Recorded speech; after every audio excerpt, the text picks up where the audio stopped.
Before the video begins, just a quick heads up. This is a special compilation created for new viewers. If you enjoy what you see, make sure to hit that subscribe button and join the journey. Now sit back, relax, and enjoy the video. The series kicks off with Goku and Broly. Goku says, "Broly, did you know that during the Tournament of Power, Vegeta and I saw some of the best fighters out there? But among them, there was one guy who was incredibly powerful. His name was Jiren." Broly asks, "Was he a Saiyan like us?" "No, Broly, he wasn't a Saiyan," Goku explains. "But there wasn't a huge difference between him and you, except for one thing: self-control. That's why today, I'm going to teach you how to control your ki." We see Vegeta sitting nearby, listening to their conversation. Goku continues, "Broly, if you learn to control your energy properly, you can train with us to become even stronger." Broly looks confused. "But what will I do with more power?" "Think about it, Broly. What if someone even more powerful shows up later? How will we handle it? If something happens to us or to your friends Chilai and Lemo because of that, what would you do?" Hearing that, Broly gets angry and says, "I'll get stronger. I won't let anything happen to my friends." "That's the spirit, Broly," Goku says. To himself, he thinks, "Yes, it worked." Goku then walks over to Vegeta. "Vegeta, what are you doing just sitting here?" Vegeta replies, "Kakarot, use your eyes. I'm training." "This isn't training, Vegeta. This is being lazy. Come on, get up and train with me." Vegeta looks at him seriously. "Kakarot, did you forget? Throughout the Tournament of Power, Jiren kept perfect control over his power. As long as he was in that arena, he didn't even break a sweat. He didn't even train with a god or an angel. Don't you think we should focus on our own Saiyan power?" "I think I'm starting to get what you're saying, Vegeta," Goku admits. Just then, Whis descends from the sky. "Wow, Vegeta, I'm very impressed by your insight," Whis says. "You're on the right track. And Goku, what about you? What's your plan?" "For now, I'm teaching Broly ki control," Goku says. Whis smiles. "Oh, do you really think Broly will learn ki control just from you talking? From what I've seen, Broly learns much better by watching." "I don't follow, Whis," Goku says. "Why don't you train with me instead?" Whis suggests. "Broly can watch us, and he'll learn how to manage his energy much faster." "That's a great idea, Whis," Goku agrees. Whis turns to Broly. "Broly, I want you to watch Goku closely. Observe when, where, and how much energy he uses. Got it?" "Okay," Broly nods. Vegeta thinks to himself, "Good, at least Broly is staying quiet. Now I can finally focus on my own training." Goku asks, "Hey Vegeta, you want to join us?" But Vegeta doesn't answer. Whis laughs. "Oh well, looks like Vegeta isn't in the mood. Let's get started, Goku." As they head off to train, Goku asks, "All right, Whis, what should I do?" Whis says, "Goku, I'm quite impressed with your progress with Ultra Instinct. I know you can use that divine power alongside your emotions now, what I call true Ultra Instinct, even in your base form. But even if it sounds strange, you aren't anywhere near the level of Ultra Instinct that I use. However, seeing how far you've come, I won't say you'll never reach my level. It's just going to take a lot of hard work." "I'll give it everything I've got to become the strongest," Goku says. "Very well," Whis says. "To test your new heights, I'll give you a chance. Use the full extent of your Ultra Instinct, and I promise I won't land a single punch on you." Goku grins. "You sure about that? Don't regret it later." "I've thought it through," Whis replies. "I'll just have to pay a little more attention." Meanwhile, as Vegeta is sitting peacefully, Beerus shows up. Vegeta is surprised. "Lord Beerus, you're here?" "Vegeta, I want you to train with me," Beerus says. "I'm bored out of my mind." Vegeta stands up. Lord Beerus, I've been wanting to train with you for a long time. I just didn't know how to ask. It's an honor." "Fine, let's go," Beerus says. "We're going to train in the back. Come on, don't keep me waiting." Vegeta follows him. "Yes, Lord Beerus." Back with Whis, he tells Goku, "Come on, try to hit me with everything your Ultra Instinct has." Goku closes his eyes, and when he opens them, he is in his true Ultra Instinct form. Broly watches and smiles slightly. Vegeta, standing before Beerus, senses the massive energy. Vegeta thinks, "Kakarot, one day I will surpass you." Beerus senses it too. That Saiyan is something else. Every time he uses Ultra Instinct, it makes me proud to be the god of destruction of Universe 7. Vegeta then powers up into his blue god form. "Lord Beerus, here I come." He rushes in with a punch, but Beerus easily dodges it. At the same time, Goku is relentlessly attacking Whis in his true Ultra Instinct form. Whis dodges every single strike effortlessly. Time passes, and Goku continues his assault, but he still can't land a hit. Suddenly, Whis strikes Goku, knocking him right out of his true Ultra Instinct form.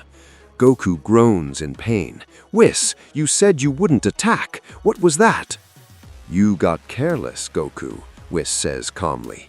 "Even in your true Ultra Instinct form, you forgot that defense exists. You completely stopped protecting yourself." Goku looks confused. "I don't think I quite get it, Whis." Whis explains, "As I pushed you to attack, your offense improved, but you completely abandoned your defense. Your fighting style shifted entirely. Goku, if you had maintained the same Ultra Instinct balance you started with, you probably would have dodged that hit." "Got it, Whis. I see what you mean," Goku says. "I'll definitely focus on that next time. Hey, can I take a quick break? Then we can get back to it." Broly walks over to Goku. "That was a good fight, Goku, but there were moments where I couldn't even see you moving. I couldn't even sense your energy properly." "I get it, Broly. By the way, you can just call me Kakarot. The reason you couldn't sense me is because I was using God Ki. Don't worry, once we start training, you'll start to understand it." "All right, Goku. I mean Kakarot," Broly corrects himself. Just then, Chi calls out, "Broly, I made something new for you to eat. Come on over." "I'll be right back, Kakarot," Broly says before heading off. Goku turns to Whis. "I totally forgot Broly can't sense God Ki yet." "I knew," Whis replies. "I wanted to see what he would pick up on, and I was right. The fact that he could tell something was off means he's starting to perceive divine energy on some level." "I don't follow," Goku says. "Goku, until Broly learns to control his legendary transformation, you shouldn't tell him about divine energy. If things go wrong, the fallout could be worse than anything we've dealt with before." "Understood, Whis," Goku nods. Then he adds, "Hey, I wanted to ask, I know you're incredibly strong, but I remember asking you about the Grand Priest before. You told me not to be fooled by his looks, that he's many times more powerful than you. You said you're nothing compared to him, right?" "Yes, Goku," Whis confirms. "I also mentioned that he is one of the top 5 strongest beings in the entire multiverse." "Wow," Goku says, eyes wide. 5 fighters that strong in the whole multiverse? I've got to meet them all someday." "Well, you've already met the Grand Priest," Whis says, "but the other 4 live in entirely different dimensions." "Can you tell me more about the Grand Priest?" Goku asks. "I've heard people call him the Grand Leader or the Grand Minister. Why is that? Does he have another name?" "Goku, if something is above the highest level, what do you call it? Grand or great, right? My father's actual name is Daishinkan. People call him the Grand Priest out of respect." "Daishinkan? I've never heard that before," Goku says. Just keep calling him the Grand Priest, okay? Whis instructs. Sure thing, Goku says, but one day I'm definitely going to challenge him to a fight. Whis's tone turns serious. Goku, I'm warning you for the last time. Don't even think about challenging the Grand Priest. But then how will I ever become the strongest? Goku asks. I'll tell you what, Whis offers. The day you surpass me, I'll personally take you to him. I believe you can do it. When I first met you, you were just a Super Saiyan, and now you have divine power. I never thought a mortal, a Saiyan, could get this far. Sometimes I wonder if you're actually a Saiyan at all. Goku is stunned. Wait, really? What do you mean? Whis chuckles. Relax, Goku. I'm just joking. Back on Earth, Piccolo and Gohan are training. Piccolo, you need to keep this up. We don't know if someone stronger than Cell Max might show up. We have to be ready. If someone stronger shows up, we'll handle it together, right, Piccolo? Gohan says with a confident smile. They dive back into their session. Back at Beerus's planet, Vegeta is sitting on the ground, battered. Vegeta, I'm impressed, Beerus says. That was a great fight. You're going to be an incredible fighter one day. Don't worry, I'll have Whis heal you. No, Lord Beerus, Vegeta grunts. I think your attacks actually helped me push my limits. I actually feel better. That's strange, Beerus smiles slightly. Go get some rest. We'll go again once you've recovered. Yes, Lord Beerus, whatever you say. Later, Goku is sitting quietly, deep in thought. Whis notices. What's on your mind, Goku? Whis, I really want to become stronger than even you, Goku says. I'd like that too, Goku, Whis replies. You know, Whis, you're much kinder than Beerus. Oh, thanks, Goku. Let's just hope Lord Beerus didn't hear that. Goku hesitates. Whis, can I ask you something personal? You can do almost anything in this universe, but just like I want to be the strongest, do you have a wish of your own? Whis is quiet for a moment. All right, Goku, if you really want to know, you have to promise to keep this between us. If this got out, it could cause massive problems. I promise, my lips are sealed. My wish is something even Super Shenron can't grant. Like my father, I want to be free from the constraints of the laws we must follow. Goku is shocked. You mean you aren't free to live your own life? That's enough, Goku, Whis says, trying to end it. I don't want to talk about this anymore. But Whis, what's so bad about these rules? You're one of the strongest beings in the universe. What could possibly bother you? Whis looks at him. Goku, how would you feel if you had infinite power, but you had to stand by and watch while someone was being treated cruelly, and you were forbidden from doing anything to stop it? I'd be furious, Goku says, but I still don't get how that makes you not free. Whis sighs. I should have dropped this, but I'll be blunt. Millions of years ago, before Lord Beerus, there was another destroyer. He was evil. Instead of destroying planets for balance, he tortured people. He treated me like a slave for millions of years. But evil never lasts. A mortal eventually showed up and finished him off. That sounds like a good thing, Goku says. For everyone else, yes, but for me, when a destroyer dies, their attendant, the angel, becomes inactive until a new destroyer is chosen. I was inactive for millions of years before Beerus took over. I just sat in a corner, like a machine that had been switched off. I heard about that, Goku says. Back when Zamasu was messing with the timelines, Gowasu said the angels became inactive when the destroyers died. I just didn't know what it actually meant. Let me explain, Whis says. Being inactive means I have no emotions. I can't feel happiness, sadness, or anger. I can't use my power, and I certainly can't fight. All I can do is use my staff to move from place to place. I can talk, but I can't feel my own emotions or sense anyone else's. Tell me more, Whis, Goku says, leaning in. What else happens when you go inactive? Whis continues. Goku, you think an angel's life is all sunshine and rainbows, don't you? It's really not. Lord Beerus is a good deity, but as his attendant, I have a job to do. I haven't made a mistake yet, but I feel like even if I did, Lord Beerus would forgive me. He's a kind soul for a destroyer. Though don't let him hear this, but he's got a bit of a crazy side. I'll tell you about that some other time. Yeah, I figured, Goku says. He is a destroyer after all. Goku, you're the first mortal I've ever opened up to like this, Whis says softly. Wow, really? Thanks for trusting me, Whis. I'm not finished, Goku, Whis adds.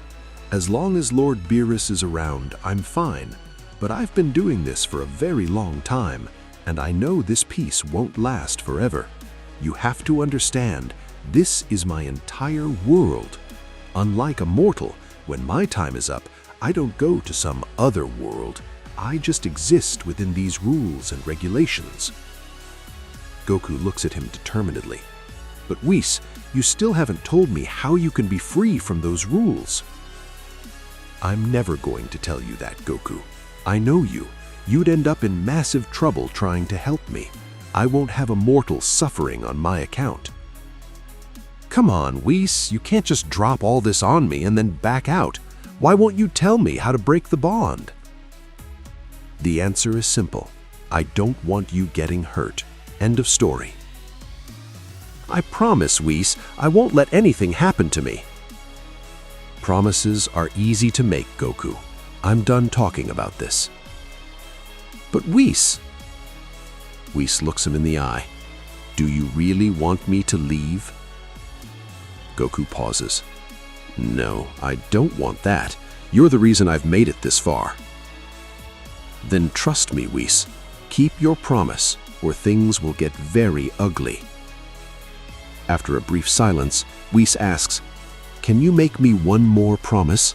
Promise me that you won't go looking for trouble just for my sake. Oh, come on, Goku huffs. You didn't even tell me the whole story, and now you want me to promise not to help? Whis sighs, looking regretful. This is my fault. I shouldn't have said anything. He starts pacing, clearly upset with himself. Seeing Whis so distressed, Goku softens. All right, Whis, I promise. I won't get myself into trouble because of this. Thank you, Goku. Don't break that trust. Just then, Beerus walks up. What trust are we talking about? Whis quickly recovers. Lord Beerus, I was just telling Goku that I expect him to live up to everything I've taught him. Oh, is that all? Beerus asks. Goku, you need to focus on the finer details, Whis says, but Goku is completely zoned out. He doesn't hear a word. Goku, where is your head at? Oh, sorry, Whis, Goku stammers. I was just thinking about how to get stronger. Vegeta is already performing better, Beerus chimes in. I expect you to keep up. Don't worry, Lord Beerus, I'm going to be the strongest there is. Are you saying you're planning to surpass me, Saiyan? Beerus smirks. Well, you're a great destroyer, sir. You're the best, Goku says awkwardly. Beerus shakes his head. Sometimes this Saiyan is just weird. That's just how he is, my lord, Whis adds. Anyway, Beerus says, I'm heading over to eat some of that delicious food Limo made. I'll join you, Whis says. Goku, you coming? Give me 2 minutes, I'll be right there. Vegeta's resolve. Vegeta is standing tall after his fight with Beerus. I feel great, he mutters. Even after taking those hits, my stamina and Saiyan pride are through the roof. Kakarot, I'm catching up. For the first time, I'm not just following his lead, I'm achieving something new. Next time, I'm challenging Lord Beerus even harder. He gives a dark smirk and goes to rest. the mysterious encounter. Goku stays behind, thinking to himself, I have to free Whis from those rules. I can't ask anyone else or it'll cause trouble. I promised him I wouldn't get into a mess, but maybe I can free him without causing a scene. Don't worry, Whis, I'll get you your freedom. You helped me reach Ultra Instinct when I was stuck at Super Saiyan 3 for years. I owe you everything. Suddenly, a voice echoes in his head, one he's never heard before. How are you, Goku? You really think Whis is the only reason you're here? I was far more important to your journey than he was. Goku jumps up. Who's there? What do you want? How do you know what I'm thinking? Show yourself. The voice remains calm. Don't worry about your promise. I won't tell a soul. My name is Yamoshi. This energy, it's massive, Goku gasps. Who are you? Before he can get an answer, Goku collapses unconscious. The other dimension. In a distant dimension, Yamoshi sighs. Goku isn't strong enough to communicate with me yet. I'm too far away and the telepathy took too much energy. His mind couldn't handle the strain. He looks out into the void. Don't worry, Goku. When you're ready, I'll reach out again. It's finally time for us to meet. Panic on Beerus's planet. Broly finds Goku lying face down on the ground. Kakarot, are you okay? He tries to shake him, but Goku is unresponsive. Kakarot, get up! Your energy is dropping so fast! Panicked, Broly starts to yell for Chilai. His power begins to flare up from the stress, and his screams echo across the planet. Whis hears it. My lord, did you hear that? Broly sounds like he's in trouble. I better go check before he loses control. Go ahead, let me know what's happening. Vegeta hears it too and heads toward the noise. Whis teleports to the scene first. Calm down, Broly. I'm here. I found him like this, Broly says, pointing at Goku. I don't know what happened. Vegeta arrives and looks down at his rival. Kakarot, get up! Why is your energy fading so fast? Stand back, Vegeta, Whis says, waving his staff over Goku. He tries to heal him, but nothing happens. Goku stays unconscious. Chilai and Lemmo rush over as Whis looks genuinely puzzled.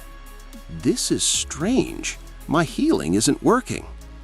Whis, do something, Vegeta demands. He's getting worse. Whis focuses his staff, trying to look back at what happened. I can't see the cause, but right before he passed out, there was a massive spike in energy. I've never felt anything like that from a mortal before. This is very, very strange. Vegeta looks at Whis, skeptical. Whis, based on what you're saying, we all know Kakarot isn't that strong. Something else happened. I can take a guess as to what happened right before Goku collapsed, Whis says calmly. We can talk about that later, Whis, Vegeta interrupts. Right now, we need to get Kakarot back to normal.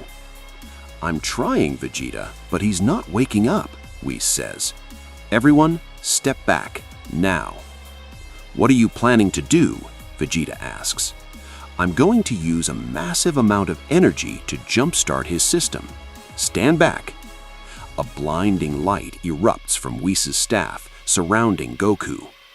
After a moment, the healing takes effect, and Goku finally snaps awake, gasping for air. Is everyone okay? Goku asks, looking around frantically. What happened? Where did he go? Whis, find him. Who was that?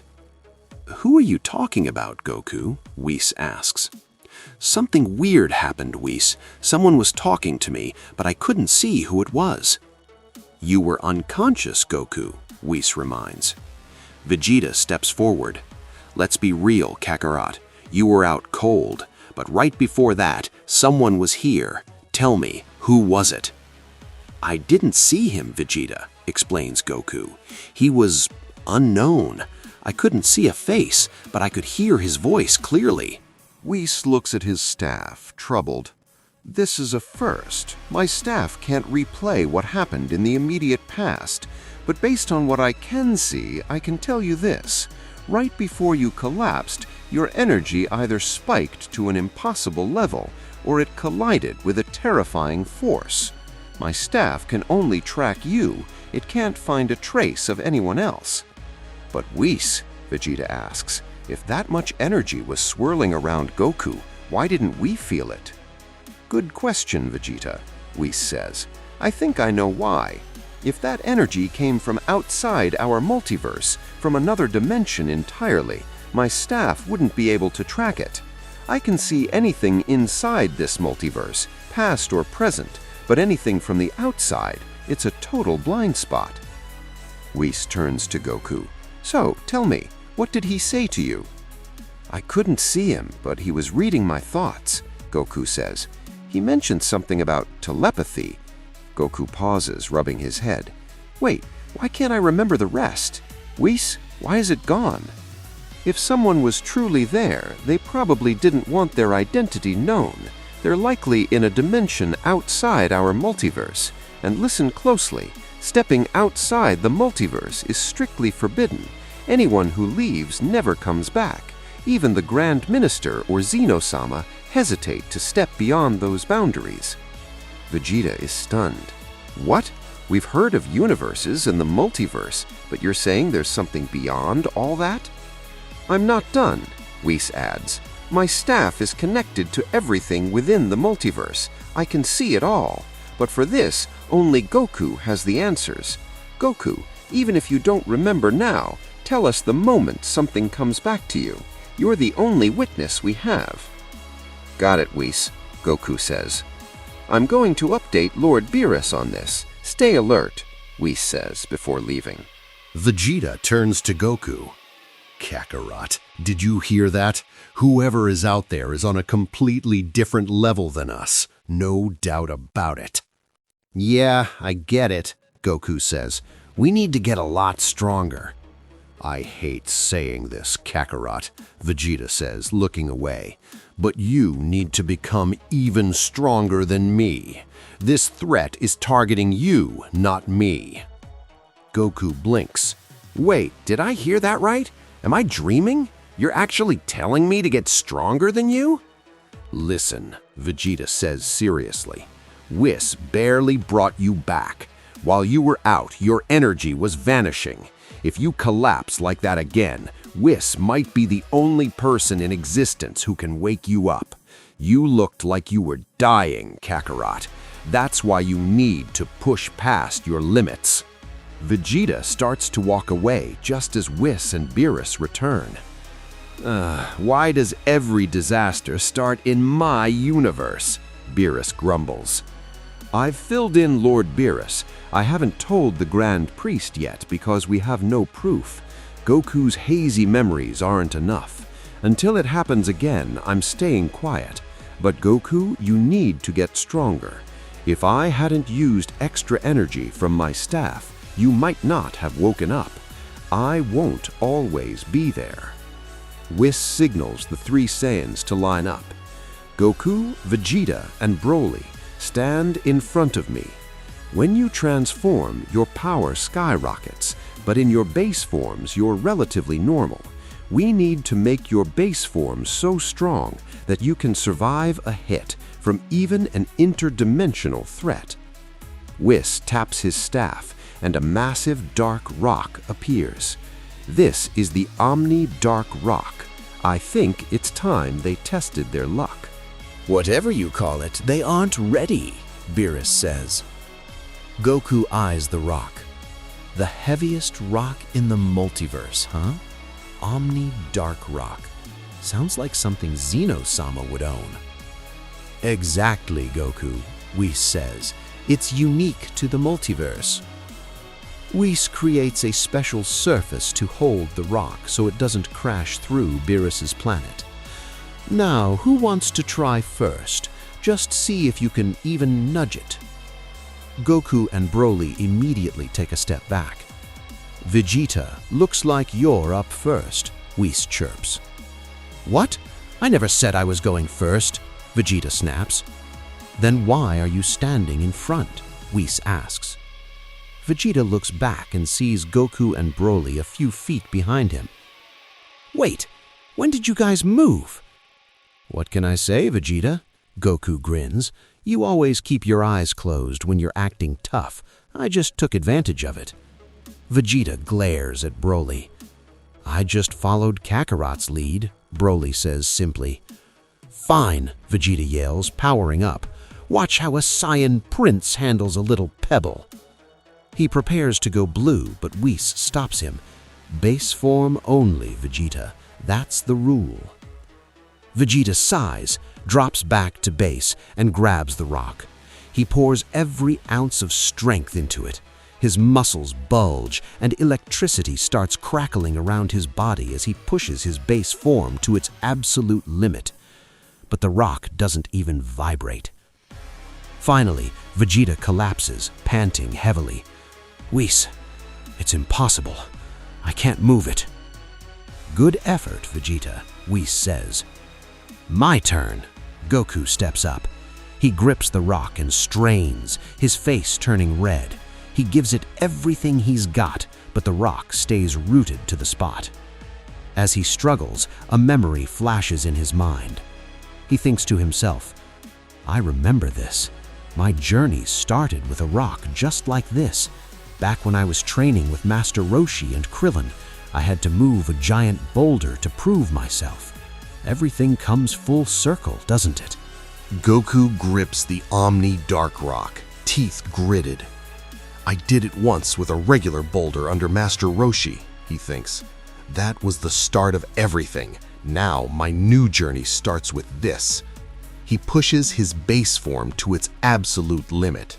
Whis watches intensely. For a split second, so subtle that only an angel could see it, the massive rock nudges. Goku immediately collapses, completely drained. Whis thinks to himself, I saw it. It moved. Just a fraction, but it moved. I shouldn't mention it now, though. No one would believe a mortal could budge that thing in his base form. Good effort, Goku, Whis says aloud. Broly, you're up. All right, Broly. Let's see if you've got more than just loud shouting. Give it your best, Broly, Chi-Lai cheers. Broly steps up and heaves. He strains so hard he slips into his Ikari, Wrath form. Broly, no transformations, Goku shouts. Relax, Goku, Whis interrupts. He's not transforming. He's just tapping into every bit of power his base form can handle. Broly's muscles swell, his aura flaring, but the rock remains dead still. After a few seconds, he hits his wall and sits down exhausted. If Broly multiplied that power by 10, Whis notes, he still wouldn't be able to lift it. Goku and Vegeta are floored. 10 times that and it still won't move? Vegeta asks. Are you serious, Whis? Dead serious. Even Lord Beerus has to put in real work to lift this. But, Whis glances at Beerus, he can do it. Goku grins. Lord Beerus, please, you're a god of destruction. You've got to show us how it's done. You can't say no to a challenge, right? If Broly can't do it, I doubt anyone can, Limo adds, fueling the fire. Fine, Beerus snaps, his pride wounded. Watch and learn what a god can do. Beerus approaches the rock in his base form. A purple Hakai aura flickers around him. He heaves the Omni Dark Rock off the ground, holding it steady before slamming it back down. He's visibly winded, breathing heavily. See that? Whis says to the Saiyans. Even for Lord Beerus, it's a struggle. Now watch me. With zero effort, Whis lifts the Omni Dark Rock using just one hand. Goku stares in awe. He remembers Whis' promise. The day you surpass me, I'll take you to the Grand Priest. He realizes just how massive the gap still is. You're incredible, Whis, Goku thinks. But even with all that power, you're still bound by those rules. I'm going to become the strongest being in the multiverse, not just for me, but to find a way to set you free. Whis recalls the rock into his staff. That's enough for today. You've all done well. will we get another shot at that rock? Vegeta asks. That was the heaviest one. Next time, I'll start you off with the lightweight Omni rocks so you can actually train with them. He notices Goku looking distant. Goku? Something wrong? Nah, just thinking about my family. He's right, Vegeta adds. It's been months since the fight with Broly. We should check on Earth. I agree. And honestly, Lemo's cooking is the only reason we haven't visited sooner. Earth's food is calling. Homecoming and the Beast awakens. They arrive at Capsule Corp to find Bulma and Dr. Hito leaving the lab. The moment Bulma sees Goku, she marches up and slaps him hard. Do you have any idea what we just went through? She screams. What happened, Bulma? Goku asks, rubbing his cheek. Cell came back, and he was a monster. They called him Cell Max. Cell? Vegeta's eyes widen. I'll kill him myself this time. Sit down, Vegeta, Bulma sighs. You wouldn't have stood a chance. If it wasn't for Gohan and Piccolo, the Earth would be a wasteland right now. You're telling me I couldn't beat a version of Cell? Vegeta growls. That's what Gohan said, Bulma retorts. Where is he? Goku asks. I need to see him. Gohan and Piccolo have changed, Bulma explains. Ever since Cell Max, they haven't stopped training. It's all they focus on now. Gohan, training? That sounds weird, Goku admits. Just then, Gohan and Piccolo arrive. Dad, Vegeta, I sensed your energy and had to come say hi, Gohan says. I heard you took down Cell Max, Goku beams. Great job, son. Gohan looks at the newcomers. The energy from your friends feels familiar. Who are they?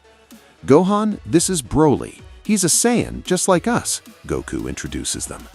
Another Saiyan, Piccolo mutters. His power is insane. Gohan greets Broly, Chilai, and Lemo. Then Goku asks the big question. So, how did you beat Cell Max? Bulma said he was on a whole different level. Wanna see? Gohan asks. Piccolo and I both reached new heights. What, did you finally hit Super Saiyan 3? Goku jokes. Not exactly, Gohan says. I call it the beast form. Vegeta scoffs. Sounds like your son just got a new superhero costume, Kakarot. Careful, Vegeta, Piccolo warns. Gohan might just knock the pride right out of you. If you want to see it, let's head to the wasteland, Gohan says. I don't want to level the city. They all fly out. Goku, Vegeta, Broly, Whis, and Beerus. All right, Gohan, Vegeta says as they land. Let's see this costume of yours. Gohan just gives a confident, hero-like smirk. He starts to power up. The ground begins to shake, and the air grows heavy.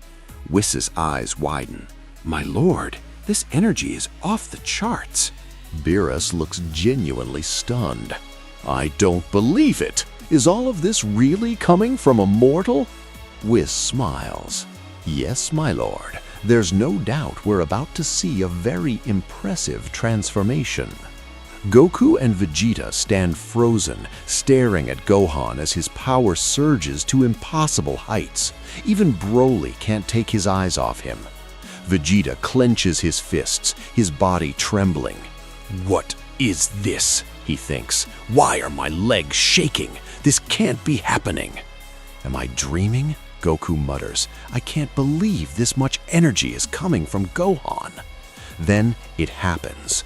The dust clears, and Beast Gohan stands before them. Goku and Vegeta are speechless. Incredible, Whis remarks. You see that, my lord? It's not divine ki, yet this energy is every bit as potent as a god's. Goku finally finds his voice. Gohan, is that really you? I'm blown away. You've outdone yourself, son. Beerus looks impressed. That is one hell of a transformation. Goku's kid has reached a whole new level. I remember when he first tried to fight me on Earth, he was nothing back then. But Whis, you have to admit, a mortal reaching these heights without God Ki is unheard of. Indeed, my lord. Perhaps we should have looked deeper into Gohan's hidden potential sooner. Surpassing the strength of a god without divine energy is no small feat. Vegeta stares at the ground, his pride stinging. I forgot. This is the same Gohan who surpassed us as a kid. First Broly, then Kakarot, and now Gohan passes me again. It's a disgrace. I call myself a prince, but look at me. Damn it! His anger flares, but he reins it in. Gohan, you might be ahead now, but I can feel something dormant inside me too. I just can't control it yet. Give me time, Kakarot. I'll pass you both. Piccolo walks up to Vegeta with a smirk. See? I told you it wasn't a superhero costume. He calls this his beast form. Whatever, Vegeta grunts. I don't care what he calls it. You should at least thank him, Piccolo says. Bulma was right there when Cell Max attacked. If Gohan hadn't stepped up, we'd all be dead. Mind your own business, Namekian, Vegeta snaps.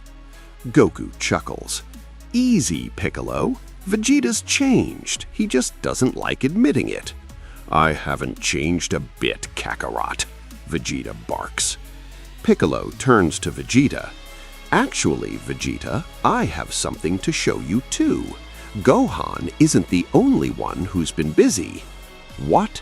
Can Namekians even transform now? Vegeta scoffs. Show us, Piccolo, Goku says excitedly. Gohan mentioned you achieved something big. Piccolo powers up, his skin turning a deep metallic orange. Orange Piccolo towers over them. While Goku is impressed, Beerus and Whis barely glance at him. They're too busy talking to Gohan. Wow, Piccolo, that's awesome, Goku says. Sensing that power makes me feel like I should have gone blue just to stand near you.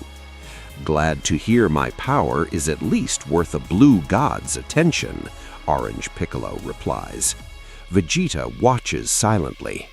For a second, I thought even a Namekian was going to leapfrog me. But like Kakarot said, it's a huge jump for him. I never thought a Namekian could get this far. Goku puts a hand on Piccolo's shoulder. Piccolo, thank you. You've taught Gohan everything since he was a kid. I can't thank you enough for looking out for him while I was gone. Don't mention it, Goku. Gohan is family. Besides, after everything you've done for me, I could spend a lifetime thanking you, and it still wouldn't be enough. Goku gives him a warm smile. The duel begins. The group gathers around Gohan. Whis is mid-compliment. Gohan, this form is stunning, and the name Beast, it fits you perfectly. If you're done talking, Whis, I'd like a word, Beerus interrupts. He turns to Gohan. Look at me. I'm the god of destruction for this universe. Your new power, it's formidable. I'm genuinely impressed. Whis whispers, My, Lord Beerus seems quite taken with Gohan's strength. He doesn't give out praise like that often. I know who you are, sir, Gohan says respectfully. Goku steps forward, cracking his knuckles. Gohan, I want to go a few rounds with this new power of yours. That's a brilliant idea, Whis chirps. It'll give us a better look at what this form can really do. Are you serious, Kakarot? You're going to fight your own son? Vegeta asks. Yeah, Goku says. I want to see for myself if Gohan can handle the big threats while we're away. Spoken like a true father, Piccolo adds. Beerus turns to Whis. Wish we had something to eat while we watch this. Way ahead of you, my lord, Whis says, pulling out snacks. I grabbed some food from Capsule Corp before we left. You really do look out for me, Whis. Well, I made sure to grab my share too, my lord. Of course you did. Piccolo, Broly, and Vegeta stand back to watch. Let's see what you've got, Gohan, Beerus shouts. Remember what I taught you, Goku. Don't get sloppy. Goku faces Gohan. All right, Gohan, where do we start? Gohan flares his beast aura. Let's start at the top, Dad. Fine by me, Goku says, his hair flashing as he goes Super Saiyan Blue. Piccolo watches closely. Goku knows he can't hold back, but even blue might not be enough. Goku lunges forward, throwing a heavy punch. Gohan catches it effortlessly with one hand. "You're gonna have to do better than that, Dad," Gohan says. Before he can finish, Goku fires a point-blank Kamehameha. Gohan doesn't flinch. He slices through the beam with a single ki blast. Kakarot's speed in blue isn't even touching him, Vegeta observes. "All right, Gohan," Goku says, backing off. "Let's see how you handle Kaioken." "Show me everything you've got," Gohan challenges. "Kaioken times 10!" Goku screams. Red and blue auras clash. Goku zips toward Gohan, but Gohan stays rooted to the spot. Just as Goku reaches him, Gohan throws a punch at Goku's gut. Goku barely dodges it, and in that split second, Gohan vanishes. Goku looks left and right, but Gohan is gone. Suddenly, a heavy kick from above sends Goku reeling. He recovers just before hitting the ground. "Kakarot!" Vegeta yells. "You can go up to 20 times Kaioken. Stop holding back." "If I go to 20 now, I won't have enough gas left for the end of the fight. With Whis' training, I could push to 50, but it would wreck my body. Gohan, it's time to step it up." Goku drops back to his base form. Whis turns to Beerus. "See that? Goku isn't taking Gohan lightly anymore. This is where it gets interesting." "Gohan's got this," Beerus bets. "I say Goku wins," Whis counters. "No way, Gohan's taking it." As they bicker, Goku closes his eyes. The air grows still as he taps into Ultra Instinct. "Okay, Dad, I guess I should get serious too." "The power gap is closing," Piccolo says, "but even so..." "Even so what?" Vegeta demands. "Spit it out!" Piccolo looks at the battlefield, his eyes narrowed. "I don't know, Vegeta. It feels like even Goku's Ultra Instinct might not be enough to take Gohan down." Vegeta scoffed, crossing his arms. "Huh, you think Kakarot only knows how to use basic Ultra Instinct? He hasn't just mastered it, he's pushed it to heights you can't even imagine. This is just the warm-up. You haven't seen anything." If you're right, then we're about to see exactly how strong Goku has become, Piccolo replied. "But don't count Gohan out. He's got that same drive his father has. He's not going down easy." Vegeta glanced at him with a smirk. "Let me tell you one thing, Namekian. A father is still a father." On the field, Gohan watched the silver-eyed Goku for a moment before cracking his neck. "All right, Dad, time to get serious." "Show me what you've got, Gohan," Goku challenged. "Let's see how you handle this." Whis leaned on his staff. "This is where it gets interesting, my lord."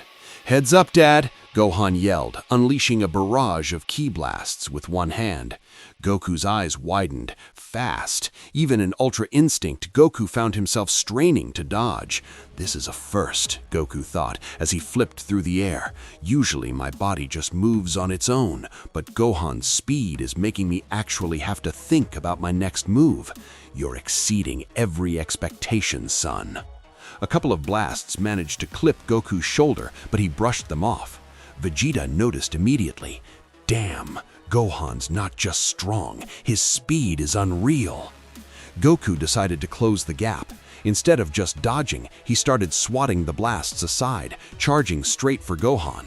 Seeing his strategy, Gohan cut off the ki fire just as Goku reached him. Both threw a punch at the exact same time. Their fists collided, sending a shockwave through the area. Goku tried to shove Gohan back, putting his full weight into the strike, but Gohan didn't budge an inch. "You're trying to push me, Dad?" Gohan smirked. "That's not gonna cut it."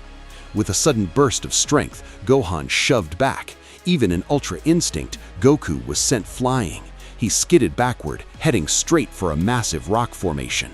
"Kakarot," Vegeta yelled, "quit playing around and use your real power!"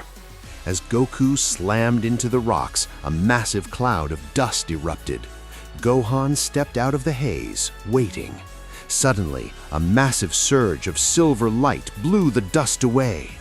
Goku stood there, now in his mastered Ultra Instinct, MUI form. I was just testing your strength, Gohan, Goku said, his voice calm and resonant. And I have to say, it's incredible. But let's see how you handle this. I call this Mastered Ultra Instinct. Gohan stared at the silver glow. That's the power he used in the Tournament of Power, he thought. My lord, Whis whispered to Beerus, Goku has reached his peak level of Ultra Instinct.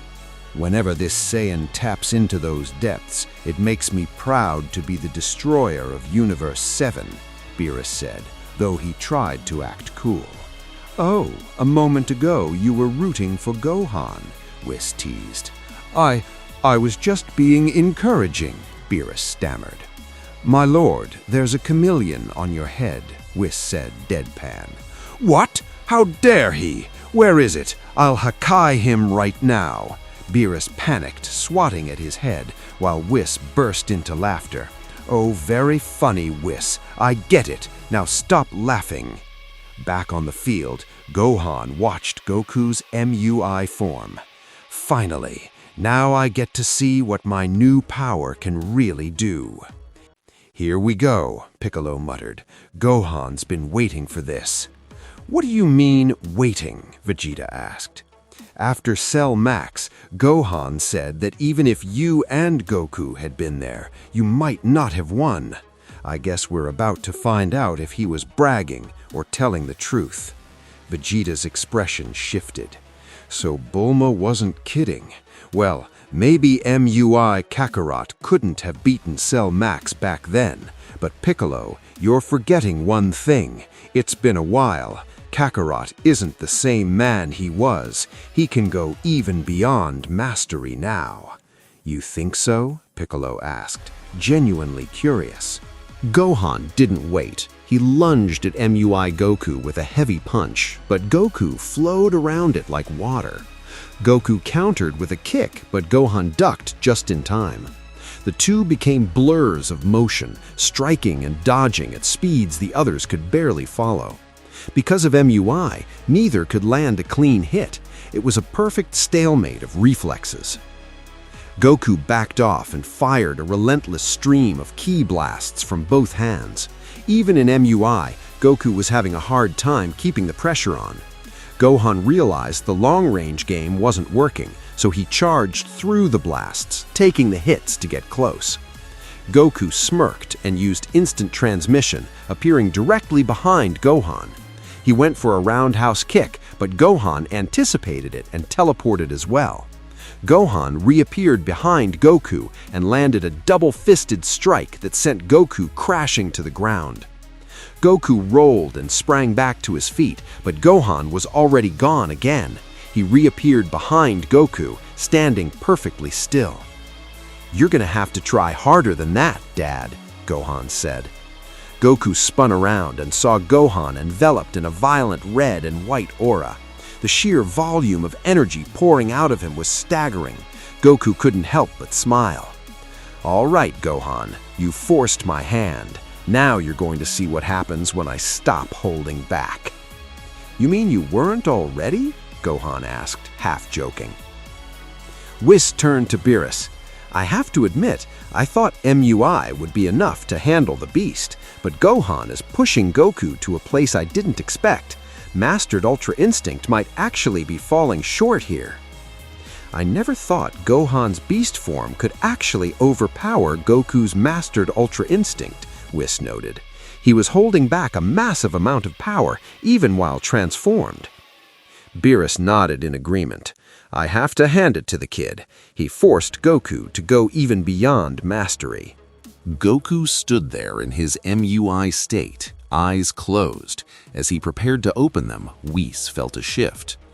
I can feel it. This energy is incredibly calm, yet breathtaking.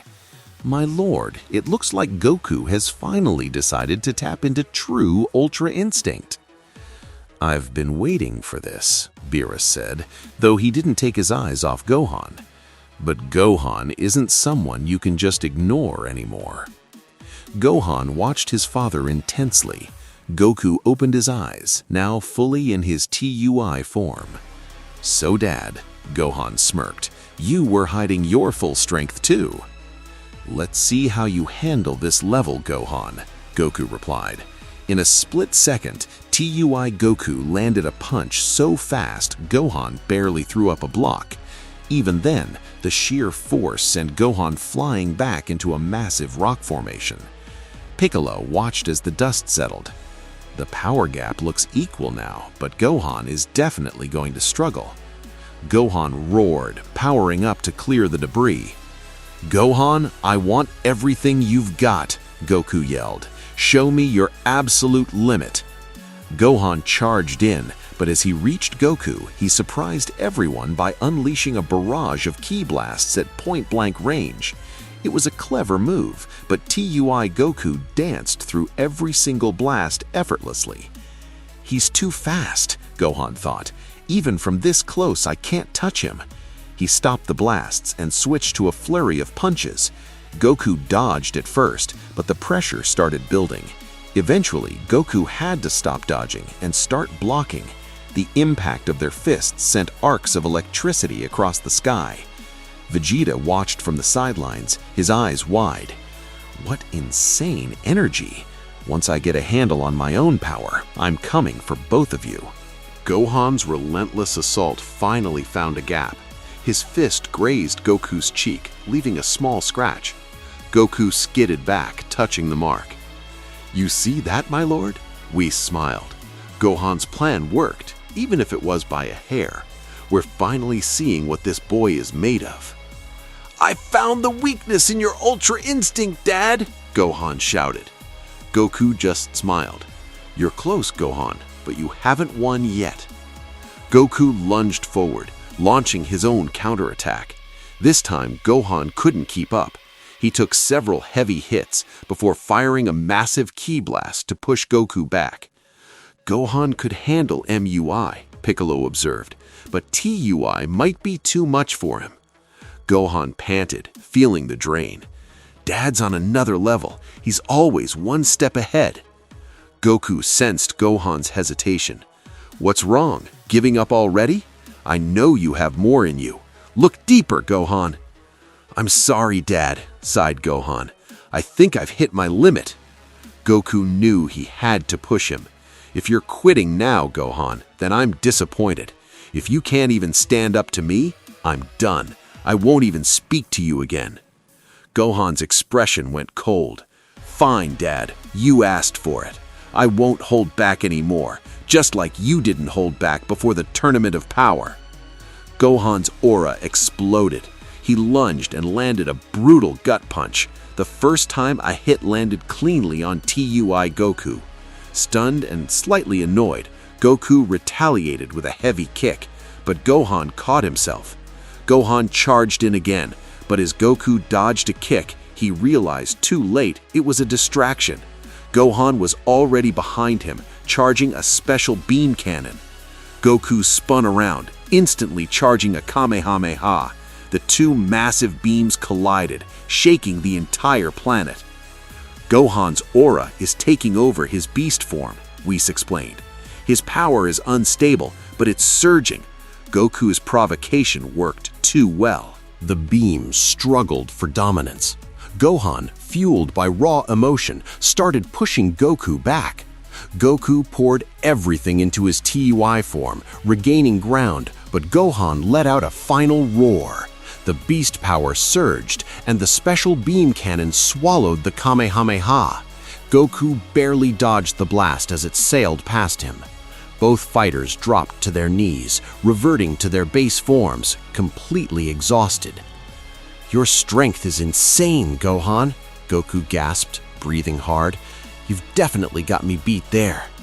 And your speed is unreal, Dad, Gohan replied, wiping sweat from his forehead. Whis walked over. Well, my lord, it looks like we have a draw. A draw? How is that possible? Beerus asked. Listen closely, Whis said to everyone. We now know exactly where they stand. If Goku attacks Gohan, Gohan's massive strength and durability mean he won't take much damage. But if Gohan tries to hit Goku, he'll miss because Goku's speed is just too high. The gap between TUI's speed and the beast's strength is so small that neither can land a finishing blow. Beerus laughed. I've never seen a fight like that in my life. Gohan has the muscle but no speed. Goku has the speed but no muscle, at least compared to each other. Whis nodded. Exactly, my lord. As the tension cleared, Broly was actually moved to tears by the intensity of the fight, while Vegeta and Piccolo shared a rare, silent smile of respect. As the dust settles from the fight between Goku and Gohan, a figure watches from a void outside the multiverse. It's Yamoshi, the first Super Saiyan God. Goku, Yamoshi whispers, I didn't expect your son to be this formidable, but I can only reveal myself to you once you've surpassed your master, Whis. My power is still leagues beyond yours, and meeting now would be pointless. He gazes at the crystal-like dimensions around him. Even as the first of our kind, I need you, Goku. I've watched you since the day you were born. You've come this far because of my legacy, but you have to get stronger. If you don't, our entire race, the very blood of the Saiyans, will be wiped out. We will meet, Goku. I'll make sure of it. Meanwhile, in another hidden dimension, a different set of eyes watches the same fight through a crystal orb. Look at you, Gohan, a voice sneers, giving our father quite the workout. But you're naive. You don't even realize he's still holding back. Son Goku, my dear father. I am Zycor, your third son. Who knows you better than I do? He clenches his fist. 25 years of waiting and grueling training have led to this. The time has finally come to kill you and take my place as the strongest Saiyan in existence. Not just because I want to, but because it's what Mother expects. Right, Mom? A Western Supreme Kai stands behind him, a cold smile on her face. If it weren't for Frieza, you wouldn't have surpassed your father like this, Zycor. On a distant, desolate planet, Black Frieza stands overlooking a ruined skyline. It's been 10 long years since I last saw those monkeys. He chuckles darkly. They're going to have to give me the welcome I deserve, whether they like it or not. Emperor Frieza is back to claim his throne. His laughter echoes across the dead world.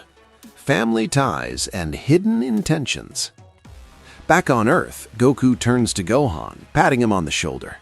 Great fight, son. I bet seeing you like this would really get Goten into training mode. Goten? Gohan asks confused. Yeah, you know, my other son, Goku jokes. Dad, ever since Goten learned to go Super Saiyan, he hasn't touched a weight or done a single day of training. Goku's jaw drops. What? How can he be that lazy? Dad, can I ask you something? Gohan says, getting serious. Were you actually using your full power back there? What kind of question is that? Goku laughs it off. I gave it everything I had. Gohan nods, but inside he's thinking, if that was really his 100%, then I have to push even harder. I can't let him keep fighting my battles for me like he did with Frieza. It's my turn to protect him. Goku, meanwhile, is having his own internal monologue. Gohan's sharp. He sensed I was holding back just a tiny bit, but I did the right thing. If he knew I still had more in the tank, he'd stop pushing himself. He needs that hunger to stay ahead. Vegeta, looking restless, turns to Goku. Kakarot, I'll catch up with you later. I've got things to take care of. Sure, Vegeta, do your thing, Goku says. Whis turns to Beerus. My lord, why don't we see what Earth has to offer in terms of new delicacies? I'm sure there's a new dish waiting for us. Lead the way, Whis, Beerus says, his stomach growling. I've waited long enough. Piccolo tries to strike up a conversation with Broly. We haven't really talked yet. Anything on your mind? I'm going to find Chilai and Limo, Broly says bluntly. You know, Piccolo tries to be friendly, we're actually around the same height, give or take an inch. But Broly is already gone. Piccolo sighs. Right, not a big talker. He turns to Goku. You should go see Pan. She's 5 now and started school. Krillin and Master Roshi are around too. The whole group gathers at Capsule Corp.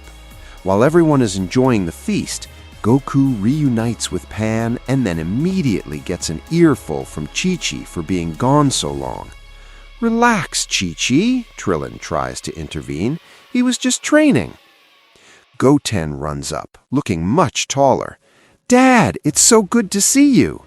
Whoa, Goten, when did you get so tall? Goku asked, surprised. Dad, you forgot. Saiyan kids stay small until they hit 15 or 16. Then we have that massive growth spurt. All right, I totally forgot you went through that too, Goku laughs. Bulma storms into the room, fuming. Where is Vegeta? He finally comes home after months and he can't even spend 5 minutes with his family? He said he had some urgent business, Goku says nervously. Piccolo watches the chaos and thinks, Saiyans might be the strongest in the universe, but they don't stand a chance against their wives. Still, where did Vegeta actually go? In a quiet corner of the city, Vegeta stands before Trunks. You realize you're a Saiyan, right? Yeah, Dad. Why are you asking? Trunks says, sounding nervous. Then how can you be this soft? Vegeta barks. Trunks jumps. Vegeta takes a breath, calming down. Look, Trunks, I shouldn't have yelled, but you're a Saiyan. Only an idiot stops pushing his limits when he has that kind of potential. I want to see a change in you. Next time I see you, I expect you to be a different fighter. I'll try my best, Dad, Trunks says. Wait, let's go back together. But Vegeta has already flown off. Vegeta rejoins the party, making sure to greet Bulma first so she doesn't kill him. Trunks arrives a moment later. Piccolo watches them and smirks. So that's where he went. He actually cares about his kid's progress. Who knew? After the meal, it's time to head back. Chi-Chi tries to grab Goku. The villains are gone. No more training. You're staying home. Gohan and Goten have to hold her back as Goku makes his escape. Vegeta catches Trunks' eye. Trunks nods, thinking, Don't worry, Dad. I'm going to train with Goten. I'll show you that change you're looking for. 35 minutes later, the group arrives back at Beerus's planet. But as they land, the scene shifts back to Zykor. Just say the word, Mother, Zykor says, staring at Earth through the orb. We'll start a reign of terror right now. The Western Supreme Kai laughs. Let's start somewhere that'll be entertaining. Back on Beerus's planet, Goku turns to Whis, ready to get back to work. All right, Whis, where do we start? Broly looks at Goku with a serious face. Kakarot, I'm asking you, my friend, how do you reach those levels beyond Super Saiyan? I want to learn. I know you're talking about God Ki, Broly, Goku explains. But before we get to that, you've got to master controlling your legendary transformation first. Broly's face falls, clearly disappointed. Don't look so down, Broly, Whis chimes in. I'm going to show you all something that'll cheer you up. Whis taps his staff and a massive triangle-shaped structure appears. This is the Pyramid of Power. It's a time chamber where you don't age. Time literally stands still inside. Vegeta snaps, Whis, if you had a time chamber this good, why didn't you say so earlier? Do you have any idea how much we've aged using Earth's hyperbolic time chamber? I call it the Pyramid of Power for a reason, Vegeta, Whis says calmly. I didn't mention it before because you wouldn't have survived it. The gravity in there is beyond anything you can imagine. In fact, the gravity is so intense that time slows down to a crawl. Scientists say the stronger the gravity, the slower time moves. Fine, I get it, Vegeta grunts. However, Whis adds, Goku, Broly, and I are going in. You, Vegeta, won't be joining us. And why the hell not? Vegeta demands. Turn around and see for yourself. Vegeta looks back and finds Beerus standing right there. I don't like it when people leave my training sessions unfinished, Beerus growls. Lord Beerus, I was just saying we could, finish the training inside the chamber together, Vegeta stammers. Your training doesn't need a fancy pyramid, Beerus says. Quit complaining and let's go. I won't have weaklings representing my universe. As Beerus drags Vegeta away, Whis sighs. Poor Vegeta, he's in for a rough time. Lord Beerus is a very strict teacher. Goku watches them go, thinking to himself, I still don't get why Vegeta chose Beerus over Whis. Maybe he thinks he'll learn faster this way. Whatever it is, I'll be waiting for you, Vegeta. Broly turns to them. Whis, Kakarot, thank you for doing all this for me. It's our job to keep this universe at its strongest, Broly. Whis smiles. Let's do it, Goku says, buzzing with energy. I'm ready to see how heavy this gravity really is. Inside the pyramid. As they step inside, Goku's knees buckle. Whoa, Whis, my legs feel like lead. This makes Bulma's gravity rooms look like a playground. We just started, Goku. We haven't even reached the center yet. The gravity gets exponentially stronger the deeper we go. Goku looks shocked. You're kidding, right? It's already insane out here. How are you holding up, Broly? Whis asks. Kakarot's right. Broly grunts, straining to move. Every step is a struggle. I see, Whis notes. Maybe Goku seems to be having a harder time, though. Maybe I should have only brought Broly. Wait, Goku gasps. I'll give it my all once we hit the center, I promise. Inside the pyramid. Back on the planet's surface, Beerus faces Vegeta. So, during our last spar, you mentioned you didn't need healing. You said your body wanted more. That's right, Lord Beerus, Vegeta says, his Saiyan pride flaring. It felt like your attacks were actually fueling me, like my energy was rising the more I took a hit. So, you're saying my attacks don't hurt you anymore? Beerus asks with a dangerous glint in his eye. Vegeta feels a chill. I mean, you're not wrong, my lord. Good, because after hearing that, I'm not holding back a single thing. Vegeta gulps. You're joking, right? Beerus thinks to himself. In all my millions of years, I've never taken a student. No one was ever worthy. But Vegeta has the drive. If he masters what I'm trying to teach him, it'll be something to see. I can feel a power waking up inside him, something very familiar. All right, Vegeta, Beerus shouts. Show the Prince of all Saiyans has more than just a big mouth. Attack me. Vegeta powers up into Super Saiyan God Red. He lunges with a punch, but Beerus catches it like it's nothing and tosses him aside. Vegeta recovers and unleashes a massive volley of ki blasts. Beerus dances through them effortlessly. You want to play with ki blasts? Fine, Beerus says. He fires back a barrage so dense it covers the entire area. Vegeta barely weaves through them. Seeing an opening, Beerus fires a concentrated energy beam from his finger. Vegeta counters with a Gallic gun, but the beams just negate each other. Why can't I land a single hit? Vegeta screams. Kakarot gave you a better fight in his red form. I was playing with Goku, Beerus scoffs. I was testing him, but you're holding back, and that's an insult to a god. If you don't use your full power, you're wasting my time. Vegeta roars and pushes into Super Saiyan Blue. He charges in with a massive punch, but Beerus catches his fist and delivers a brutal counter-strike that sends Vegeta tumbling across the horizon.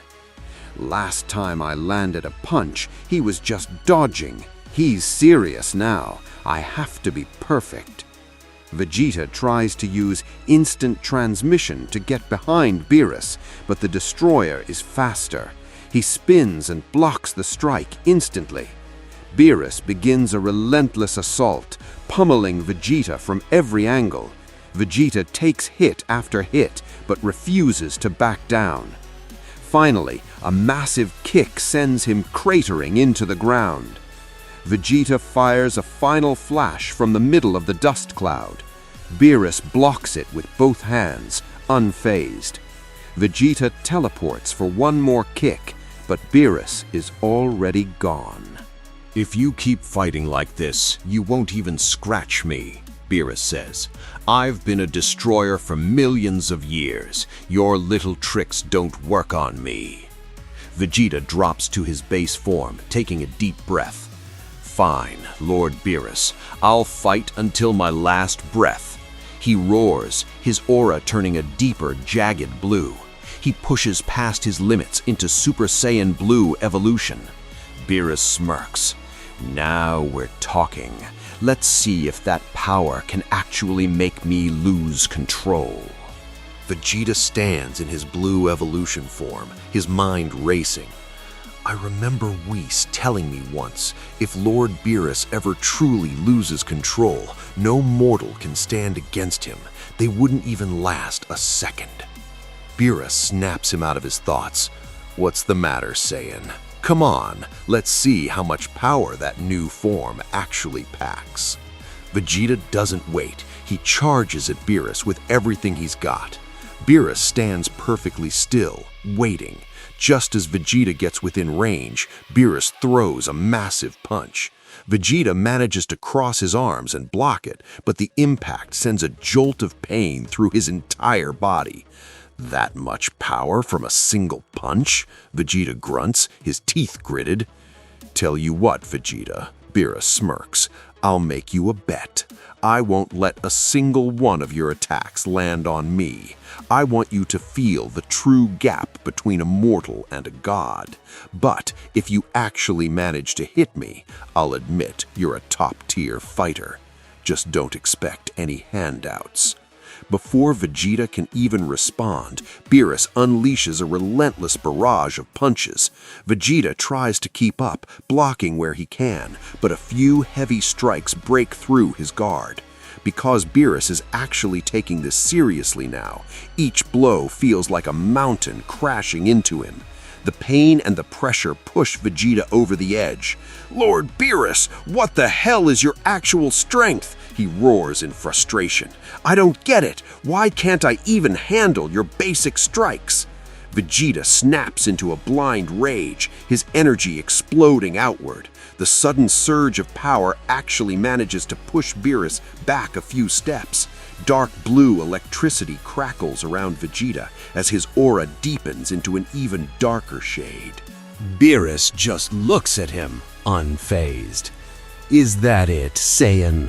Like I said, I'm not giving you a single opening. I want to see exactly how long you can handle a destroyer's fist, Beerus says, his voice cold, because we're just getting started. Vegeta grunts, wiped but still standing. I've got to hand it to you, Lord Beerus. There's no doubt the other destroyers are weak compared to you. I've realized your punches are just a glimpse of your true power. Honestly, if I'm going down by your hand, I'll take it as an honor. Beerus pauses, thinking to himself, what's wrong with this guy? Why is he starting to sound just like Goku? He shakes off the thought and blurs right into Vegeta's face. Fine then, Vegeta. If that's how you feel, let's get you ready for a long nap. Beerus unleashes another brutal volley of punches. Vegeta tries to counter, throwing a heavy right, but Beerus catches it effortlessly. Vegeta swings with his other hand, but before the blow can even get close, Beerus delivers a devastating kick to his gut. Beerus isn't playing around. He has no intention of letting a single one of Vegeta's attacks connect. The force of the kick sends Vegeta spiraling toward the ground, but he manages to catch himself just before impact. He looks up to see Beerus standing there, perfectly still. The look on the destroyer's face says it all. He's dead serious now. "What happened, Vegeta?" Beerus taunts. "Before you went back to Earth, you were actually putting up a decent fight. Now, you keep calling yourself the Prince of all Saiyans, but looking at the others, it feels like that title is just a participation trophy." That hit Vegeta harder than any punch. Flashbacks of the other Saiyans, Goku, Gohan, even Broly flash through his mind. The shame and the fury start to boil over. Vegeta begins to let out a guttural scream, his energy flaring so violently that the ground beneath him starts to crack. He's pushing himself far beyond his natural limits. Beerus watches the surge of power, thinking to himself, "There's definitely something special about this Saiyan. I can see it, but he's still not quite where I need him to be." Vegeta suddenly goes quiet. The frantic energy settles, replaced by a cold, burning rage in his eyes. He looks straight at Beerus. "Lord Beerus, I don't give a damn what happens to my body anymore. I am the Prince of all Saiyans, and I'm going to prove exactly what that means." With that, Vegeta lunges forward. This isn't the same fighter from 5 minutes ago. His speed and power have surged to a whole new level. Beerus actually looks impressed by the sudden spark of spirit. Vegeta isn't just taking hits anymore, he's starting to hold his own. Beerus throws a heavy strike, but Vegeta reads it, crossing his arms and blocking the blow with raw strength. They trade blows, the shockwaves rattling the entire area. "What's the matter, Lord Beerus?" Vegeta taunts mid-fight. "Your punches don't feel quite as heavy as they did a second ago. Losing your touch?" "I've got to hand it to you, Saiyan. That was actually impressive. You've managed to squeeze out a bit more power." "A bit?" Vegeta snaps. "You think this is just a small jump?" Beerus flashes a dark, wicked smile while they continue to clash. "Just keep it up, Saiyan. This is all part of the lesson. You'll see soon enough." Vegeta's frustration boils over into one final, explosive movement. He finds a gap in Beerus's guard and drives a solid punch straight into the destroyer's gut. He actually did it. He landed the first clean hit. Vegeta backs off, breathing hard but looking triumphant. "Look at that, Lord Beerus. I landed my strike. Looks like you lost the bet, and all that talk about me being a disgrace was just noise." The atmosphere shifts instantly. Beerus's expression darkens, and for a split second, a violent purple aura flares up around him. The sheer pressure of the energy sends Vegeta flying backward, skidding across the ground. As the purple glow fades, Vegeta stares at him, his heart racing. "How could I forget?" he thinks. "He's the master of Hakai energy. I might have beaten Toppo's destruction power back in the Tournament of Power, but Beerus is in a different league. This energy, it's on a whole other level. I can feel the pure destruction radiating off him." Beerus catches Vegeta staring at the lingering Hakai energy and smirks. "What's the matter, Vegeta? Getting cold feet?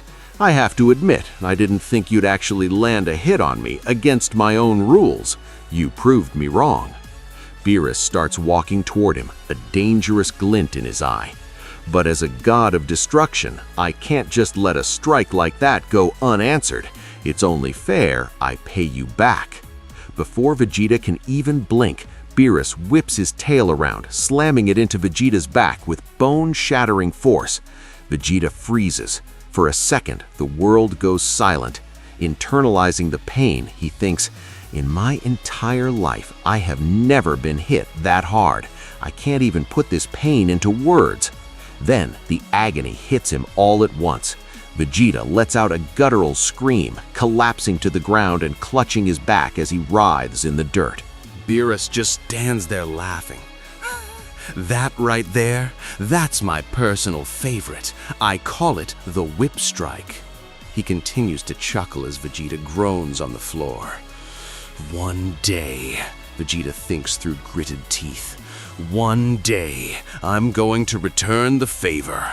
I'll make sure you feel exactly what this kind of pain is like." Struggling, Vegeta forces himself up. "Whip strike, huh? Fine, whatever." Without skipping a beat, he lunges back at Beerus, ready for more. Beerus watches him charge, thinking to himself, "He shook that off faster than I expected. He's already back on his feet and coming for me again. He's heading exactly where I want him to go." As Vegeta gets close, Beerus casually flicks a small Hakai ball toward him. Vegeta's eyes widen in pure terror. He barely manages to dodge the orb of destruction as it whistles past. "Was that a Hakai ball?" Vegeta thinks, his heart racing. What is he trying to do? The longer this fight goes, the more Beerus is turning up the heat. He steels himself. "Fine, if that's how it is, I'm not stopping until I see everything he's got." Vegeta closes the distance and unleashes a frantic barrage of ki blasts. Beerus just swats them away with one hand like they're annoying flies. Sensing an opening, Vegeta pushes through the smoke and lands a heavy punch right across Beerus's face. The air turns cold. Beerus's expression shifts from amusement to pure, unadulterated fury. A violent purple aura erupts from his body, shaking the entire planet. He blurs toward Vegeta, and the real beatdown begins. Vegeta is taking a brutal beating. Beerus grabs him by the leg, preparing to slam him into the dirt. But Vegeta manages to twist free at the last second, retreating to a safe distance. He's panting heavily, his body battered and bruised, while Beerus stands there perfectly calm, shrouded in a menacing purple haze.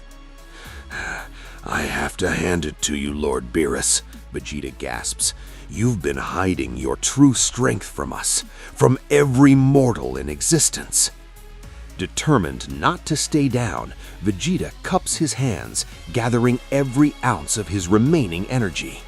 Final flash! Beerus doesn't even flinch as the massive golden beam roars toward him. "Give it everything you've got, Vegeta," he says coldly. "I'll show you what a destroyer is truly capable of." With a flick of his wrist, Beerus launches a dense sphere of Hakai energy. The moment the two attacks collide, Vegeta's eyes widen in horror. His final flash isn't just being pushed back, it's being erased from existence.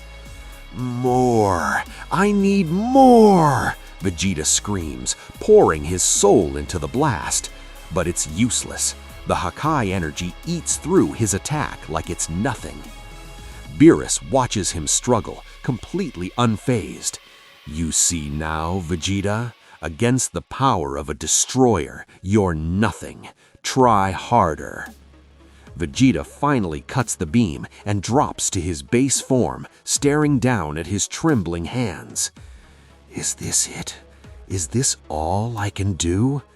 Before he can process the doubt, Beerus is in his face again, unleashing a new wave of strikes. "This is all you've got?" Beerus taunts as he pummels him.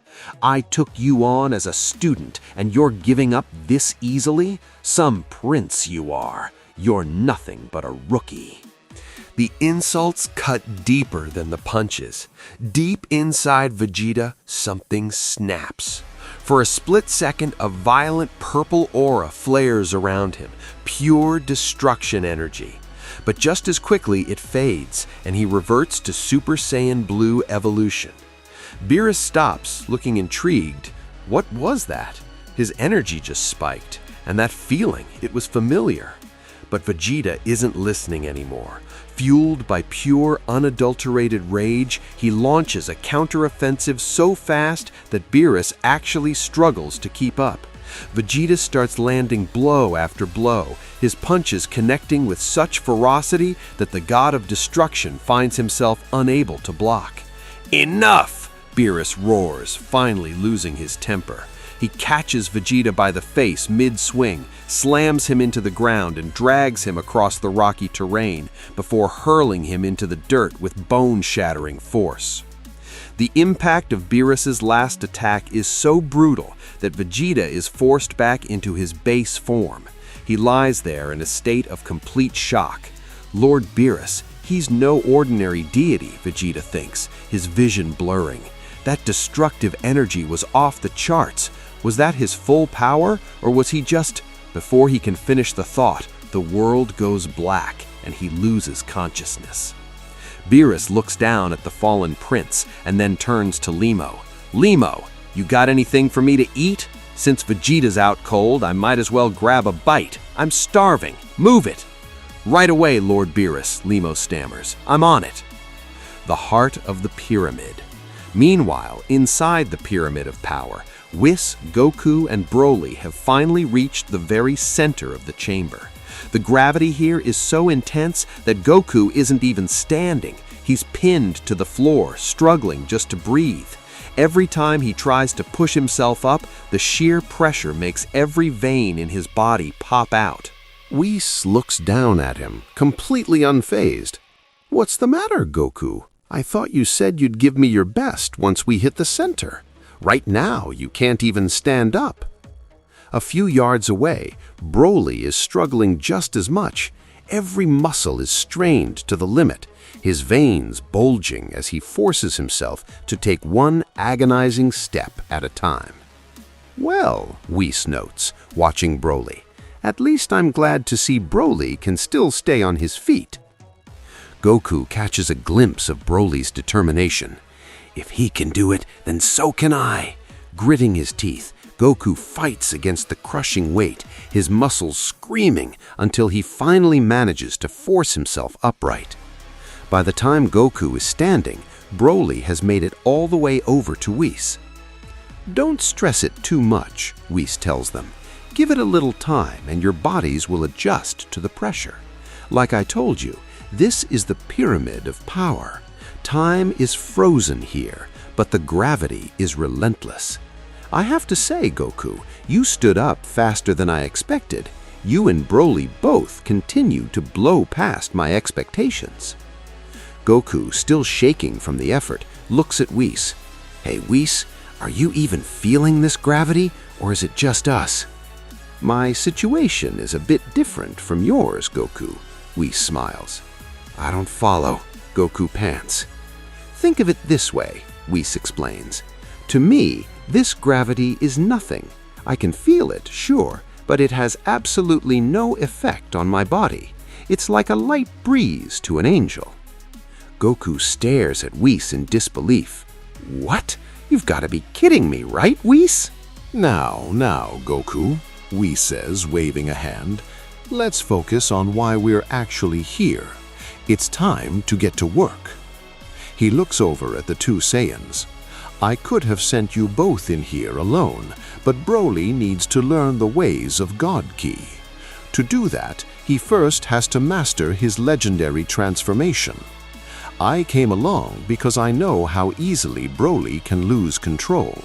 You're strong, Goku, but even you might not be enough to reel him in while also trying to train yourself. We're here to learn, not just to brawl." Goku nods, wiping sweat from his forehead. "All right, Whis, I think I finally get what this Pyramid of Power is all about." "Good," Whis replies. Now that we've established where we are and what we're doing, let's begin. He turns his attention to Broly. Broly, I want you to start by feeling the energy inside you. Slowly, very slowly, start to power up. You must stop the exact moment I tell you to. Okay, Broly grunts, bracing himself against the crushing gravity.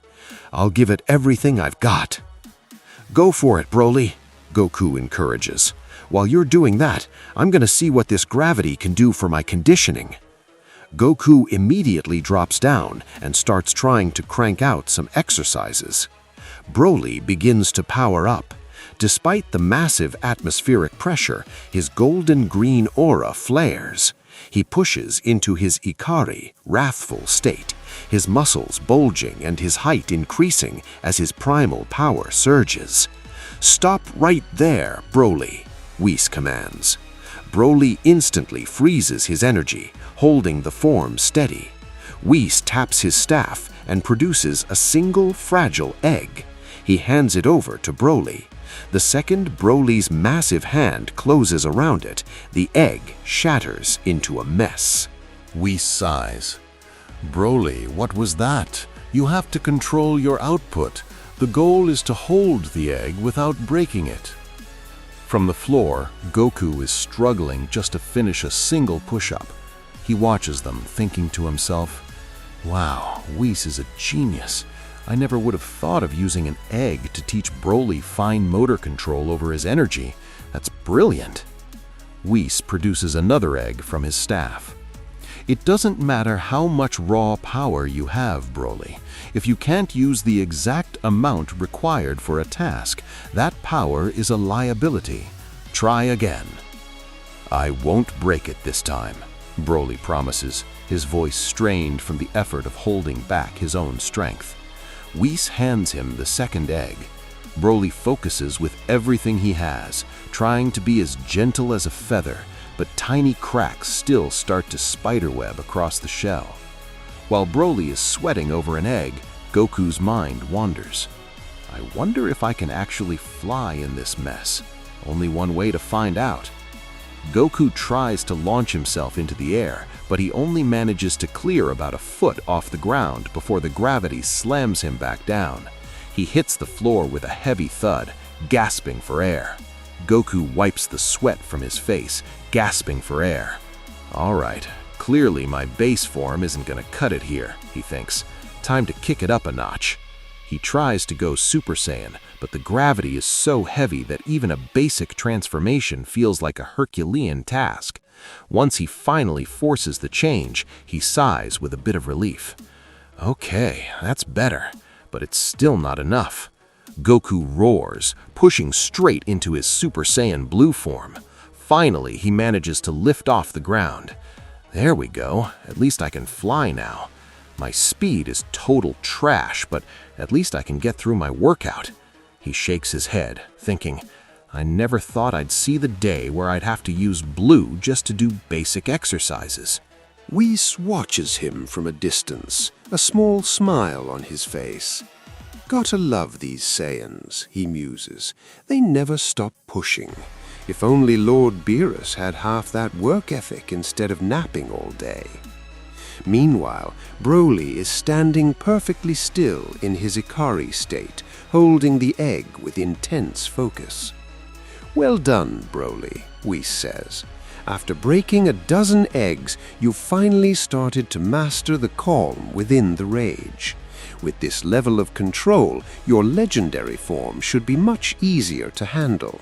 Now, keep that focus and slowly start raising your ceiling.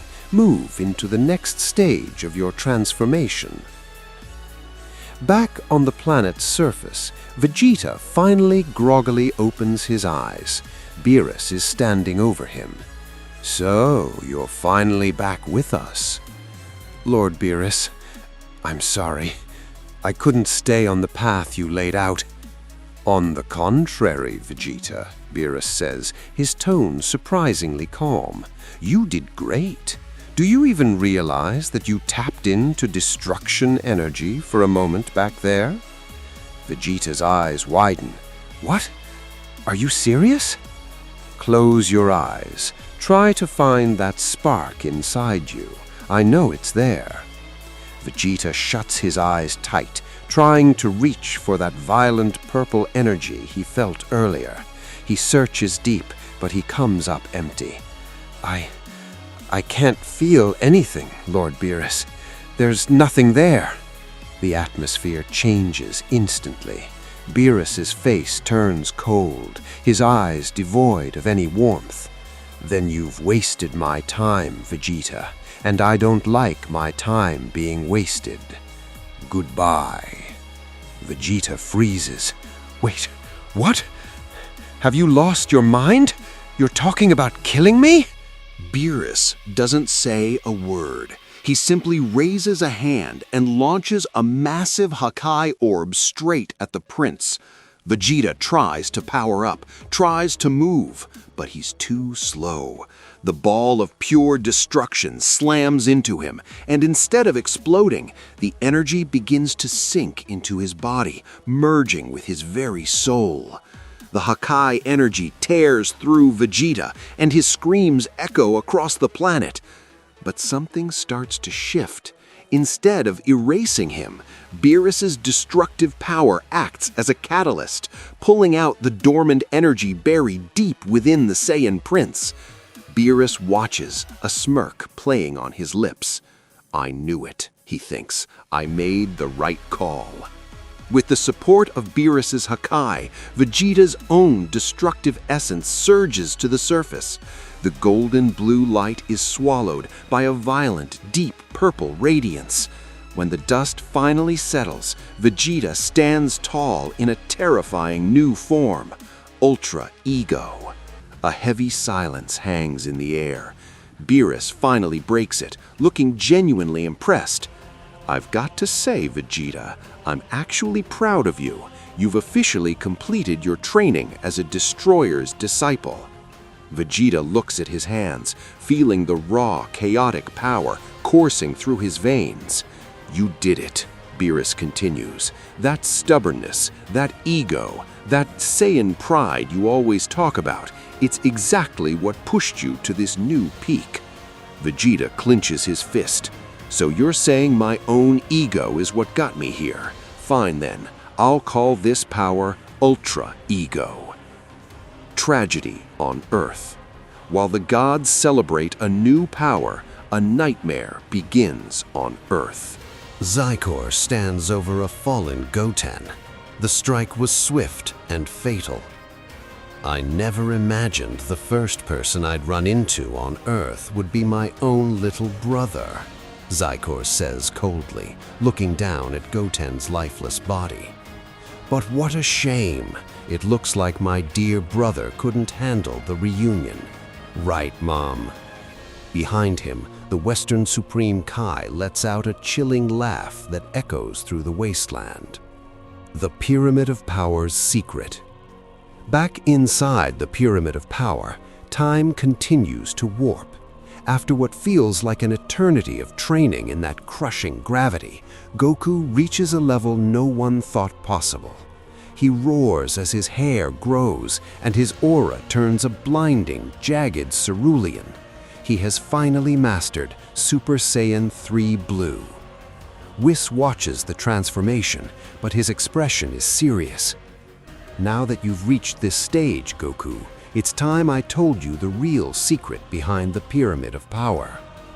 While Vegeta masters the power of destruction as Ultra Ego, and Zykor begins his reign of terror on Earth with the Western Supreme Kai, the real grind continues deep within the Pyramid of Power. Broly stands tall in his legendary Super Saiyan form, his massive frame towering over everything. His energy is immense, radiating off him in jagged waves. Impressive, Broly, Whis says, tilting his head. I can see you finally gained mastery over your legendary transformation's temperament. Broly looks down at his hands, his muscles bulging. Am I doing it right, Whis, or do I need to push harder? You've only mastered your temperament, Broly, Whis explains calmly. When a fighter controls his emotions, his heart and mind find peace. But all of that is useless if you don't have absolute control over your own physical vessel. Broly looks confused. I don't follow. Let me put it in simpler terms, Whis continues. Your greatest weakness right now is your own body. Your power and energy are leaking everywhere. They're too scattered. You need to learn to compress it. Once you master that, you'll be able to use the full power of your legendary form while maintaining your normal physical build. It'll take time, but I know you can do it. With that, Whis begins to guide Broly through the art of deep meditation. Goku's Blue Evolution. Across the chamber, Goku is pushed to the absolute limit in his full power Super Saiyan Blue state. He's drenched in sweat, gasping at air against the crushing gravity. All right, I'm ready. I can do this. Goku begins to flare his aura, pushing his divine energy further than ever before. The sudden spike in power is so violent that it snaps Broly out of his meditation. Whis watches closely, a hint of concern in his eyes. What exactly is he trying to do with this much power under this much gravity? I hope my decision to bring him here doesn't backfire. Goku roars, his muscles screaming under the pressure. I have to channel every ounce of this energy into my hair. He pours everything he has into the transformation, forcing the blue god energy to evolve. Broly watches in awe as the atmosphere around Goku begins to shatter. I can feel it, Whis thinks to himself, his eyes widening. Goku is breaking the limits of the blue god state over and over again in a matter of seconds. My hunch was right. He's taking the power of a god to a level we've never seen before. Jagged bolts of blue electricity begin to spark violently around Goku. He's already pushed into Super Saiyan 2 Blue, but he doesn't stop there. He grinds his teeth, forcing his divine energy to hit a breaking point. Broly watches in absolute shock. He's never seen anyone strain like this. Whis, on the other hand, just wears a knowing smile. Then it happens. A massive, blinding dome of cerulean energy erupts in the center of the chamber, shaking the very foundations of the pyramid. From the heart of the light, Goku emerges. His hair has grown long, flowing down his back in a vibrant, glowing blue. He has finally ascended to Super Saiyan 3 Blue. Broly is breathless. Whoa, that power! It's unreal! Incredible, Goku, Whis says, nodding in approval. You've truly outdone yourself. Even Lord Beerus used to say you were no ordinary Saiyan, but this is something else entirely. Goku looks at his hands, feeling the massive output of his new form. I never thought I'd actually pull it off, Whis. Using the SSJ3 strategy with blue god energy seemed impossible. I've always wanted to master Super Saiyan 3, but to do it like this? I don't think I could have ever done it with this insane gravity forcing my energy to adapt. Goku powers down back to his base form, wiping his brow. Thanks for bringing me here, Whis. Seriously, I can't believe I reached this level in just 2 or 3 hours. The secret of the pyramid. Whis chuckles. Oh, Goku, you think you've only been here for a couple of hours? Well, yeah, Goku says, scratching his head. I usually get hungry way before now, and I feel fine, so it couldn't have been that long. Goku, Whis says, his tone turning serious. It has been nearly 3 years since we entered this chamber. Goku's jaw drops. 3 years? Whis, you're kidding, right? How is that even possible? I suppose I left out a few details about how the Pyramid of Power works, Whis explains. As we moved deeper into the pyramid, time began to slow down as the gravity increased. Once we reached the center, time practically froze because the gravitational pull is so extreme. In this frozen time zone, your body doesn't age, and because you aren't aging, your biological clock, including your hunger, stops too. You've been training for 3 years, but to your body it feels like no time has passed at all. Goku tries to wrap his head around it. So, if we've been in here for 3 years, how much time has passed back home? Is everyone okay? A very good question, Whis replies. Since time stops at the center, we only have to count the time it took us to walk in. Between the slowdown and the trek, it's been about an hour and 30 minutes inside the halls. That means in the world outside, only 2 hours have passed. Goku looks at Whis, trying to wrap his head around the math. So, if the time in the center doesn't count, that means we've only been gone from the real world for about 2 hours? Exactly, Goku, Whis nods. And by the time we actually step outside the pyramid's gates, it'll be closer to 4 hours total. Goku sighs. Man, Whis, if you'd brought us here before the Tournament of Power, we would have swept the whole thing easily. Whis gives him a serious look. If I had brought you here back then, Goku, you wouldn't have survived. The gravity would have forced all the blood in your body down to your feet, your heart would have seized up, and you'd be dead within minutes. I didn't keep this place a secret for fun. I kept it because you weren't ready. Whis turns his gaze toward Broly, who is deep in meditation. Broly is vibrating with power, trying to compress that massive legendary energy into his standard physical frame. We just need a little more time. Broly is almost there. You know, Whis, Goku muses, watching Broly, Vegeta always said a legendary Super Saiyan is only born once every 1,000 years. Is that so? Whis smiles. Well, that explains why his energy feels so distinct from yours and Vegeta's. The massacre on Earth. Meanwhile, back on Earth, the nightmare is officially unfolding. Zycor stands on a cliffside, looking down at the landscape with pure malice. Let's see how much damage one little blast can do, he sneers. He flicks his wrist, launching a massive energy sphere that tears through a nearby mountain range, heading straight for the heart of the city. Down in the city, Goten is just leaving his college when he looks up and sees the sky turning a hellish shade of energy. Without a second thought, he powers up into a Super Saiyan and flies headfirst toward the blast. Kamehameha! Goten screams, unleashing everything he has to intercept the attack.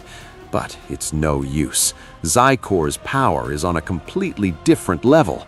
The blast swallows Goten's beam and slams into him, cratering the ground and leveling the immediate area. Goten lies in the rubble, battered and barely able to breathe. As he struggles to push himself up, 2 shadows fall over him. It's Zycor and the Western Supreme Kai. So, you're the one who did this. Goten wheezes through the pain. Zycor looks down at him, a twisted grin on his face. Look at this, Mom. Our first welcoming committee is my own little brother, Goten. He looks back at the boy. I didn't think you'd be the first one I'd run into, but here we are. Who are you? Goten gasps. How do you know my name? If I don't know your name, Goten, then who would? Zycor chuckles darkly. Allow me to introduce myself. I'm your big brother, Zycor. Goten's eyes widen in shock and pain. I only have one brother, and his name is Gohan. The Western Supreme Kai looks bored. Zycor, just finish him. We need to start this off with a statement. You know what to do. Whatever you say, Mom. Your wish is my command. Goten desperately tries to scramble to his feet, but he's too broken to move fast enough. Zycor raises his hand, a cold light gathering at his fingertips, and fires a point-blank ki blast straight at Goten's chest. Gohan's heart drops into his stomach. No, that can't be right. I can feel everyone else's energy, but Goten? I can't find Goten anywhere. He grips his head, his voice trembling as he speaks to Piccolo. Piccolo, how is this possible? Why can't I sense him? Tell me he's okay. That's exactly what I was going to ask you, Gohan. Piccolo responds, his voice grimmer than ever. I don't understand, Gohan stammered. I just saw him this morning. I watched him head off to college. Everything was fine. Gohan, we have to face the facts, Piccolo says. It looks like Goten ran into something or someone far beyond his control. Gohan tries one last time, closing his eyes and expanding his senses across the entire planet, searching for even a spark of his brother's ki. Nothing. I'm trying, Piccolo. I'm looking everywhere, but his energy is just gone. Listen to me, Piccolo commands. I'm heading toward his college right now. Let's pray we're just overreacting. Meet me there. Got it, Gohan says, his face hardening. I'll head there now, but first I'm going to double-check the house, just in case he slipped back early. Gohan flies at top speed toward his childhood home.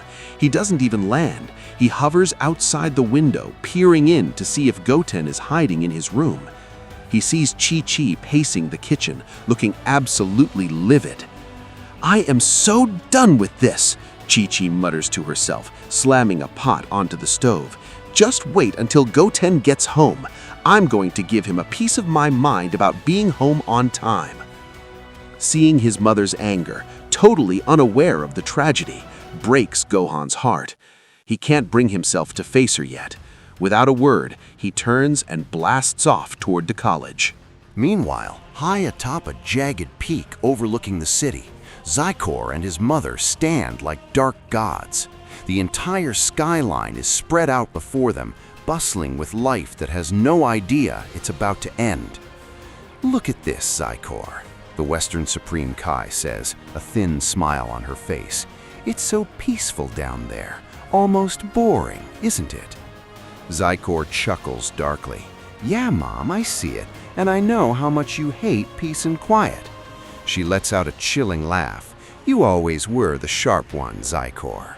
She points a slender finger toward the tallest skyscraper in the city center. See that building over there? It looks a little too quiet for my liking, don't you think? Without another word, she flicks a casual ki blast from her fingertips. The beam streaks through the air like a purple needle, heading straight for the crowded tower. The skyscraper's glass shatters into a million pieces as the structural beams groan, the entire building on the verge of collapsing into the streets below. Zykor looks at his mother and smirks. Mom, don't exert yourself. I've got this. With a casual wave of his hand, Zykor unleashes a relentless barrage of ki blasts. In a matter of seconds, the entire skyline is replaced by a sea of fire and rubble. The city is gone. Amidst the smoke and screams, Zykor and his mother just stand there, laughing at the devastation. Gohan and Piccolo finally arrive at the college, frantically searching the campus for any sign of Goten. But the shockwaves from the nearby city reach them first. Gohan, we have to go, shouts Gohan, looking at the rising smoke. We need to get to that city before it's completely leveled. Gohan, stay here and find Goten, commands Piccolo. I'll head to the city and see what we're dealing with. All right, Piccolo, just be careful. I'll keep looking for him here. As Piccolo starts to fly toward the carnage, his eyes catch something, a massive, jagged hole in a nearby mountain. He stops dead in his tracks. Gohan, over here, now! Gohan flies over instantly. What is it? Look at this mountain, Gohan. This wasn't a natural collapse. Someone blasted right through this with massive energy. Gohan's eyes scan the debris, and then he sees it, a small, broken figure lying in the dirt. His heart stops. He dives down at terminal velocity, screaming at the top of his lungs. Goten! Goten! Can you hear me? Gohan and Piccolo land beside the boy. Gohan pulls him into his arms, shaking him desperately. Goten, wake up! Come on, buddy, open your eyes! Piccolo, help him! Do something! Piccolo kneels down, placing 2 fingers on Goten's neck. His face goes pale. Gohan, Piccolo says, his voice barely a whisper. He's not breathing. There's no pulse. No, that's impossible! Gohan screams, his voice cracking with pure agony. Piccolo stands there, paralyzed by a sense of failure he's never felt before. I never thought this could happen. The son of the greatest warrior to ever live, gone like this. Gohan's grief instantly begins to curdle into a violent, uncontrollable rage. Blue and white electricity starts snapping around him, cracking the ground beneath his feet. He starts frantically pumping Goten's chest with his palms, tears streaming down his face. "I told you to train!" Gohan sobs, his voice turning into a roar. "I told you to take it seriously! If you had just listened, if you had just trained, this wouldn't have happened, Goten!" Gohan is losing it, his fists pounding against Goten's chest in a desperate, grief-stricken rhythm. "Gohan, stop! Pull yourself together!" Piccolo shouts, trying to grab his shoulders. "I know it hurts, but you have to stay calm." Gohan doesn't listen. He keeps blaming himself, tears streaming down his face as he strikes Goten's chest one last time. But then, a faint sound breaks through the sobbing. A gasp. Piccolo's eyes widen. "Gohan, look! He's breathing!" Gohan freezes. He looks down and sees Goten's chest rising and falling. It's weak, but it's there. "He's alive, Piccolo! He's alive!" "He is, but he's in bad shape," Piccolo says urgently. "He's unconscious, so we can't even give him a senzu bean. We need to get him to Bulma's lab immediately. Gohan, take him and go. I'll head to the city to find out who did this." "No way, Piccolo," Gohan snaps, his eyes hardening. "I'm not letting you go alone and risk getting hurt too. We go to Bulma's together, and we come back here together." They burst into Bulma's lab, and seeing the state Goten is in, Bulma doesn't waste a second with questions. She immediately gets to work, hooking him up to life support. Trunks is standing right there, his hands trembling with rage as he looks at his best friend. "Who did this?" Trunks growls. "Tell me who did this so I can go tear them apart." "We don't have the answers yet, Trunks," Piccolo says, "but we're about to get them from that city." "I'm coming with you," Trunks demands. "No," Piccolo stops him. "You need to stay here with Goten. No one is going to watch over him better than you. Stay focused, Trunks." As Gohan and Piccolo take off back toward the destruction, Trunks watches them leave, his eyes cold. "Just get better, Goten," he thinks. "The second you wake up, we're fusing, and we're going to make whoever did this pay in blood." High above the ruins of the city, Zykor and his mother look down at the smoldering remains. "Look at this beautiful chaos, Zykor," the Western Supreme Kai says. "Your father, Son Goku, put his life on the line dozens of times just to prevent something like this from happening." Zykor scoffed. "Yeah, I know. But honestly, Mom, risking your life for these weak, pathetic humans, that's nothing short of insanity." Before she can respond, 2 power signatures slam into the ground nearby. Gohan and Piccolo emerge from the smoke, their faces set in stone. "Who are you people?" Gohan shouts, his aura flickering with hidden rage. "What are you doing here?" Zykor turns around, a bored smirk on his face. "Ha! I figured you'd show up eventually, but honestly, you're a little late to the party." "Shut your mouth," Gohan spits, stepping forward. "You laid a hand on my brother. Now I'm gonna make sure you regret ever stepping foot on this planet." Gohan narrows his eyes, scanning every inch of Zykor's presence. Is he a Saiyan? Gohan thinks, his jaw tightening. I can't believe it, but his energy, it feels almost identical to ours. He loses his patience and shouts, "Enough with the riddles! Who are you, and what are you doing on my planet?" Zykor just chuckles, a cold, arrogant sound. "Whoa there, Gohan. Show some respect. After all, I am your younger brother." "How do you even know my name?" Gohan snaps, his aura beginning to flare. "You're starting to get on my nerves." "Allow me to introduce myself properly," Zykor says, stepping forward with a smirk.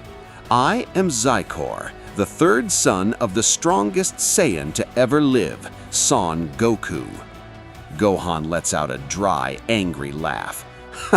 "Okay, the joke is over." The massive, bulky frame of the legendary Super Saiyan is gone. Instead, Broly stands there in his normal physical build, but the raw, green-tinted energy radiating from him is more concentrated and lethal than ever.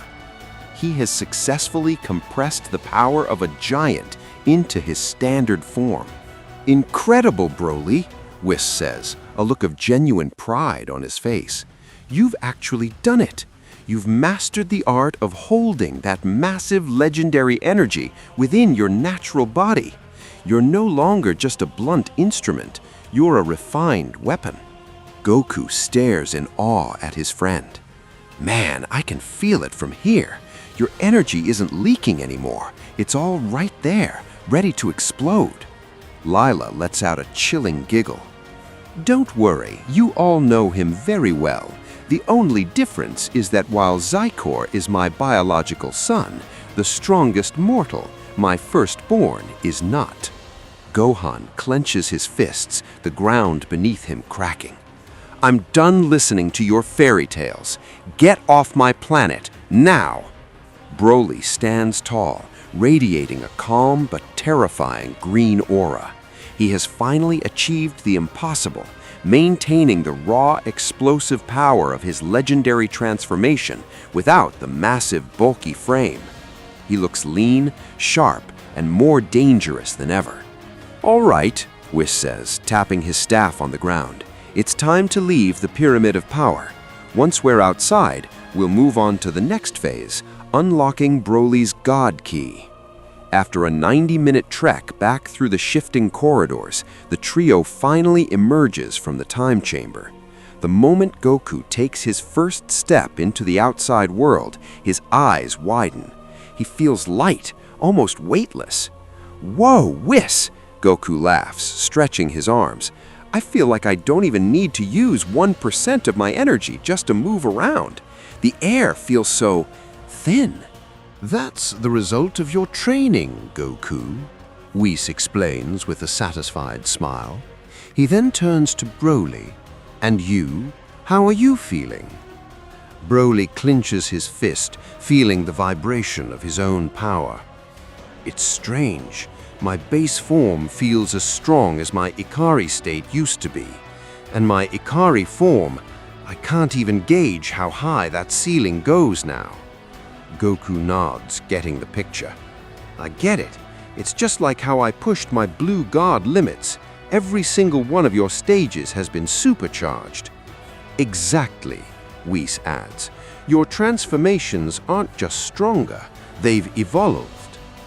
"Yeah, that's it," Broly says, looking at his hands. "Whis, thank you for everything." "So, you used that pyramid to juice up every one of your forms, huh?" The voice cuts through the air like a blade. Goku, Broly, and Whis turn to see Vegeta stepping out from the shadows. He's been listening to the whole conversation, and there's a new predatory glint in his eyes that wasn't there before. Vegeta looks at Goku and then at Broly, a confident smirk spreading across his face. He doesn't look intimidated by their new power. In fact, he looks like he's itching to test out his own ultra ego against them. "Oh, hey, Vegeta," Goku says with a grin. "I guess you've been eavesdropping on our whole conversation, huh?" Whis chuckles and waves his hand. "All right, let's move past the eavesdropping. Tell me, where is Lord Beerus?" "Beerus-sama told me he was heading off for a nap," Vegeta replies, crossing his arms, "and he explicitly said not to disturb him. Actually, I never quite made it to sleep." A voice cold as ice cuts in. Vegeta nearly jumps out of his skin. Beerus is standing right behind him, looking as unimpressed as ever. "Lord Beerus, You nearly gave me a heart attack sneaking up like that. Well, you should be scared, Beerus sneers. I am a god of destruction after all. He turns his gaze toward Goku. So, Goku, how was your little field trip to the Pyramid of Power? Honestly, Lord Beerus, the gravity in there was way more intense than I ever imagined, Goku admits, rubbing the back of his neck. Vegeta's eyes light up with a challenge. In that case, Whis, take me there. I want to see for myself what this pyramid is all about. Let's see if it can handle my ultra ego. My apologies, Vegeta, Whis says with a sigh. But once the Pyramid of Power is used, it takes at least a full month to recharge its energy before anyone can enter again. Vegeta's face turns bright red with frustration. Are you kidding me? I've been waiting this whole time for nothing? Anyway, Whis continues, steering the conversation back. Lord Beerus, I should inform you that Broly has officially mastered his legendary transformation. He's in complete control now. Is that so? Beerus says, sounding slightly impressed. That's a rare feat.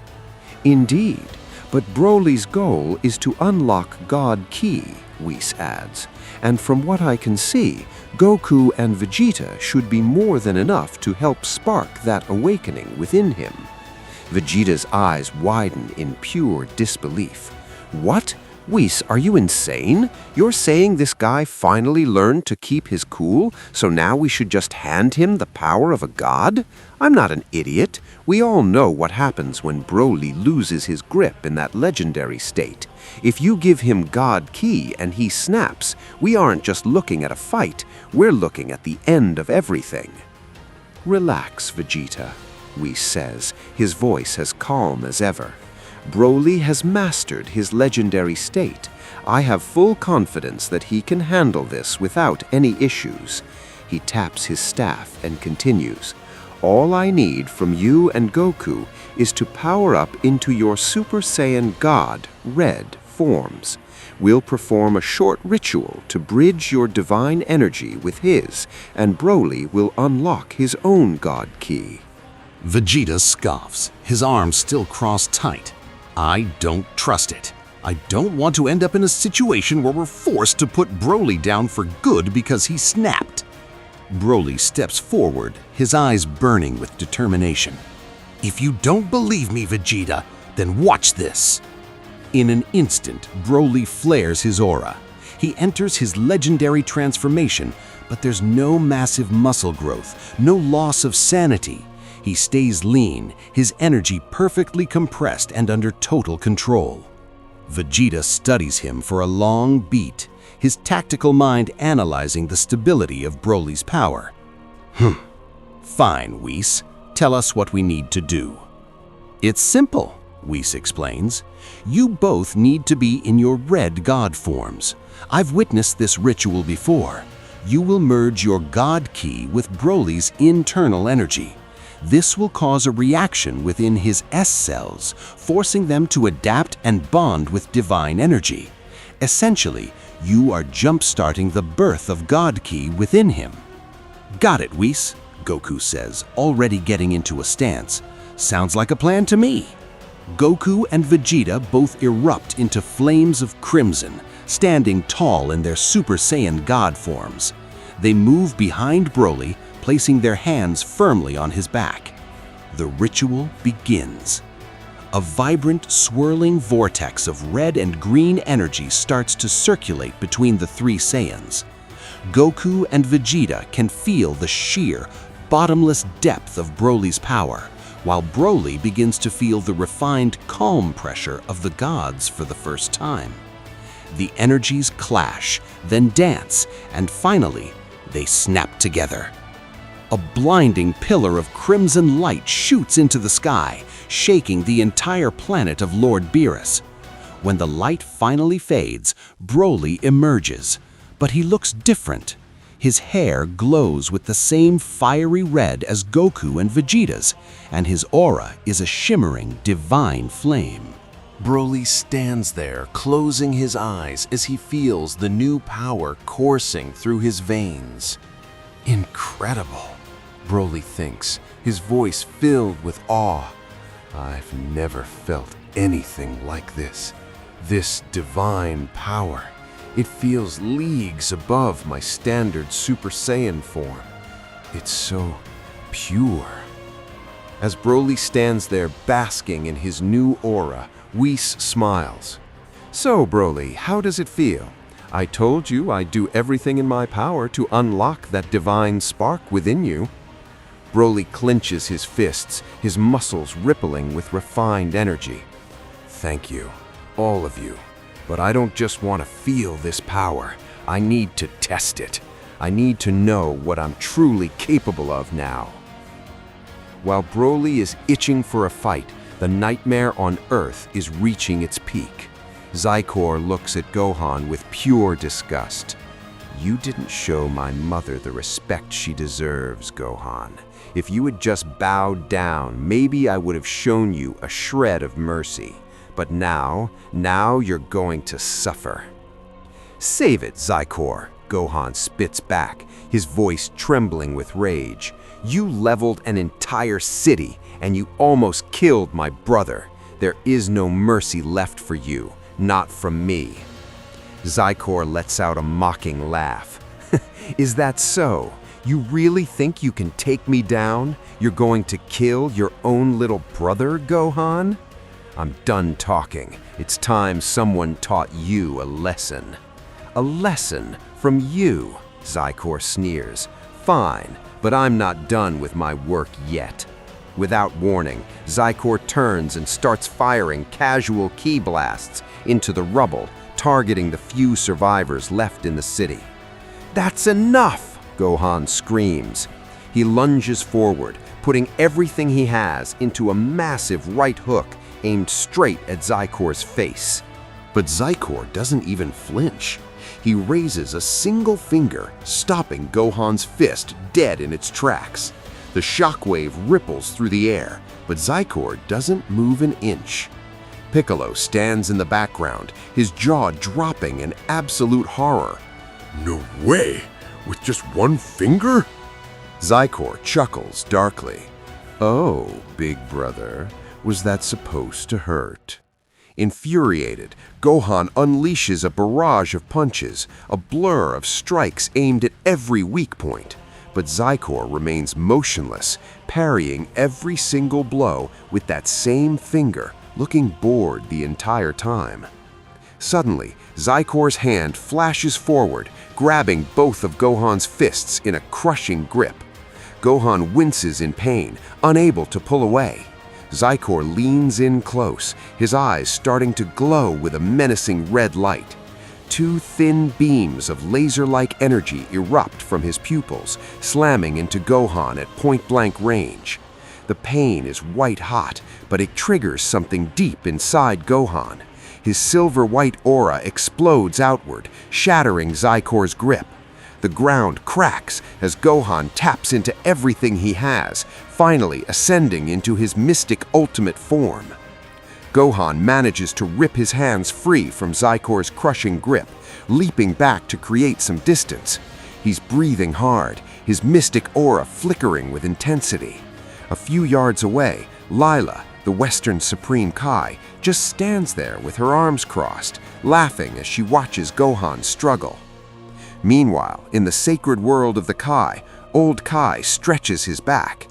It's been a while, hasn't it? We should check in on Earth, see how the mortals have been spending their months. He pulls out his crystal ball and waves his hand over it. The image of Earth shimmers into view, but what they see makes old Kai's heart skip a beat.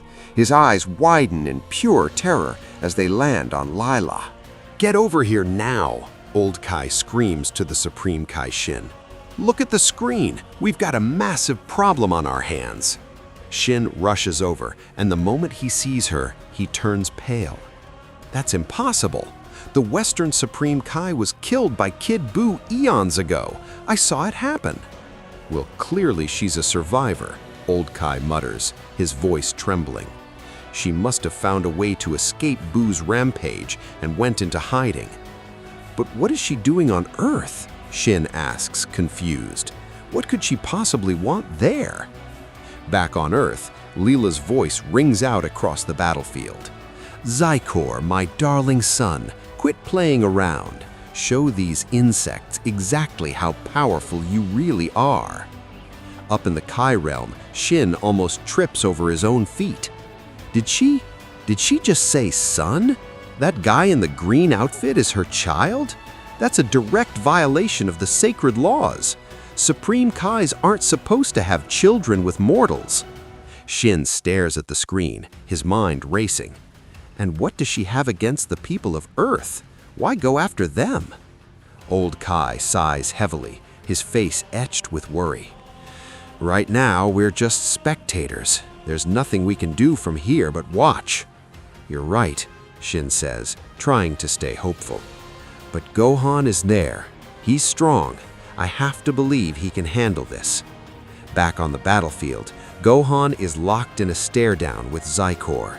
Even in his mystic ultimate form, Gohan can feel the sheer, suffocating pressure coming off the half-Kai, half-Saiyan warrior.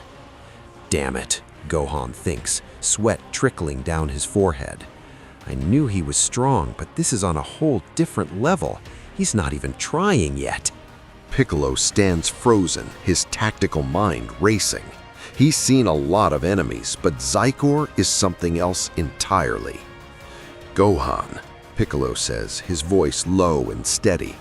Even if we assume for a second that this guy is actually Goku's son, look at his eyes. There isn't a shred of mercy in them.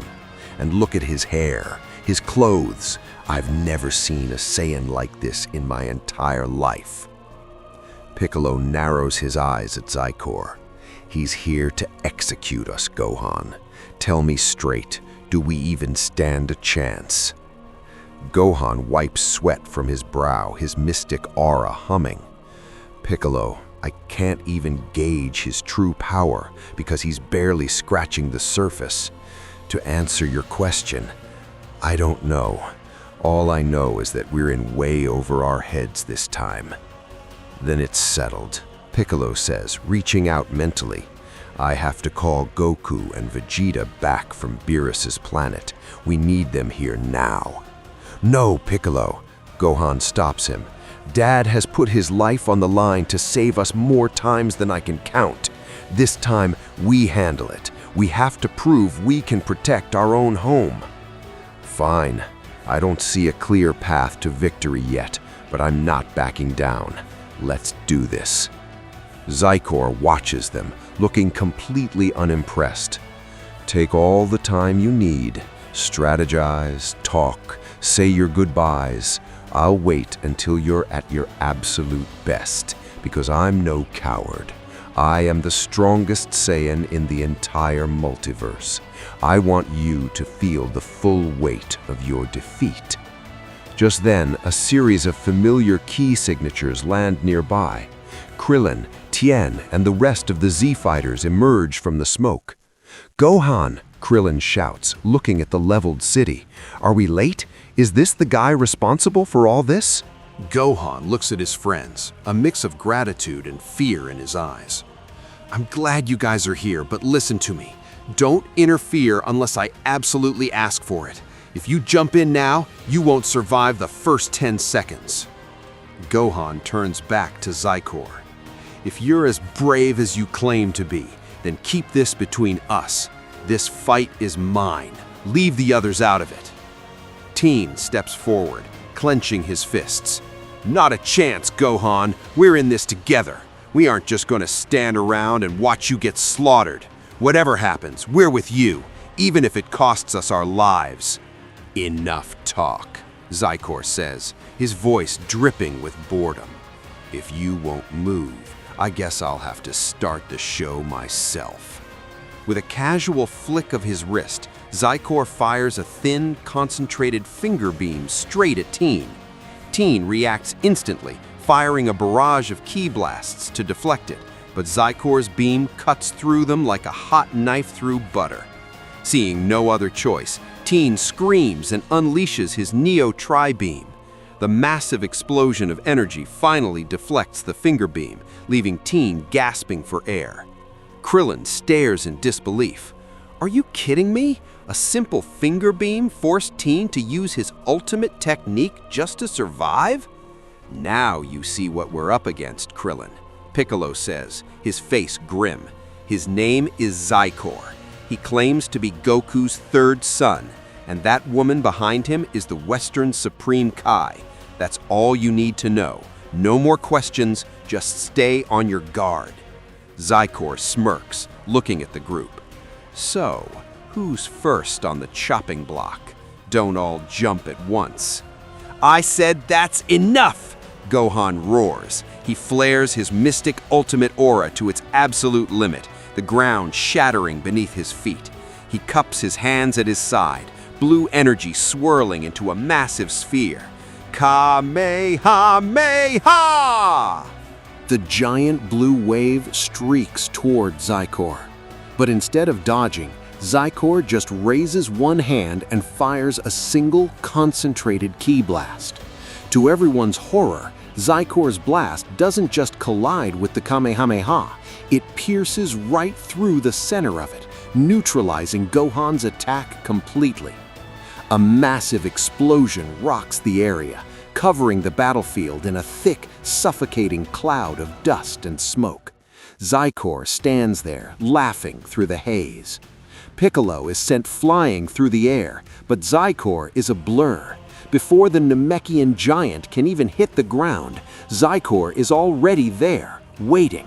With a sadistic grin, Zykor unleashes a brutal combination of strikes that leaves Piccolo broken and bleeding.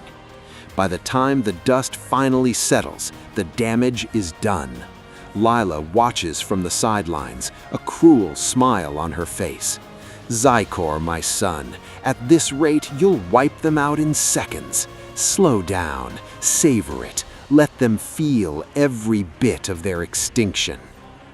Gohan watches his mentor struggle to even breathe, and something inside him finally snaps. "Piccolo, I'm coming!" Gohan screams, launching a desperate barrage of ki blasts at Zykor. Zykor doesn't even move his feet, he just swats the blasts away with one hand, looking bored. Why are you holding back, Gohan? I know all about your peak power, the one you called the Beast. Why don't you show it to me? Gohan skids to a halt, his chest heaving. So you've done your homework. You knew exactly what you were walking into. You aren't just some random invader. You've been watching us.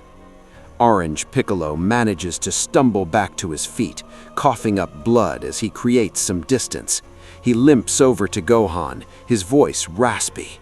Piccolo, he knows about the beast form, and he's still this confident. We have no idea how deep his power actually goes. It doesn't matter anymore, Piccolo, Gohan says, his voice turning cold and robotic. Win or lose, we don't back down. Not today. Gohan begins to power up, and the atmosphere itself starts to vibrate. His eyes bleed into a piercing red, and a crimson aura begins to leak from his body, crackling with violent white electricity. The ground beneath them turns to dust as a massive pillar of energy erupts, piercing the clouds. When the light fades, Beast Gohan stands there, his silver hair spiked high and his gaze fixed on Zykor. I gave you a chance, Zykor, Gohan growls, his voice echoing with a primal resonance. I offered you a way out, but you chose to hurt my family. You chose to try and kill us all. Now, the talking is over. This is where it ends for you, Gohan growls, his beast aura vibrating with raw, primal power. Zykor just tilts his head, a condescending smirk on his face. Oh, you really think this parlor trick scares me? I'm still planning on killing every last one of you. But hey, since you finally reached your peak, let's see how fast I can bring you back down to Earth. Your end is closer than you think. Piccolo stands back, his eyes narrowing. Piccolo, wait! Something's not right. He isn't even flinching. It's like he wanted you to transform. But before Piccolo can finish his warning, Gohan is already gone, a blur of silver and red light streaking across the battlefield. He closes the distance in a microsecond, throwing a punch with enough force to shatter a planet. But Zykor doesn't dodge. He throws his own punch, meeting Gohan's fist head-on. The impact creates a shockwave so violent it levels the surrounding ruins instantly. The two vanish, reappearing in different spots as they exchange blows at a speed the human eye can't even track.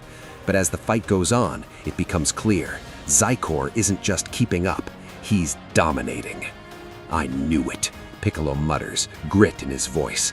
But I never imagined an outsider could actually overpower Gohan in this state. Piccolo, we have to do something, Krillin shouts, his voice shaking. Gohan is taking a beating out there. We can't just jump in blindly, Krillin, Piccolo commands. We need to be smart. Go, get to Korin's and grab every Senzu bean you can find. We're going to need them before this day is over. Krillin nods and starts to take off. Yamcha quickly pipes up. Hey Krillin, you want some company? You know, just in case. Tien looks at Yamcha unimpressed. Yamcha, why don't you just head home if you're that scared? What? No, I just meant, for backup. Yamcha stammers, looking embarrassed. Stop with the excuses, Tien snaps. You're a Z fighter. You stay right here with us.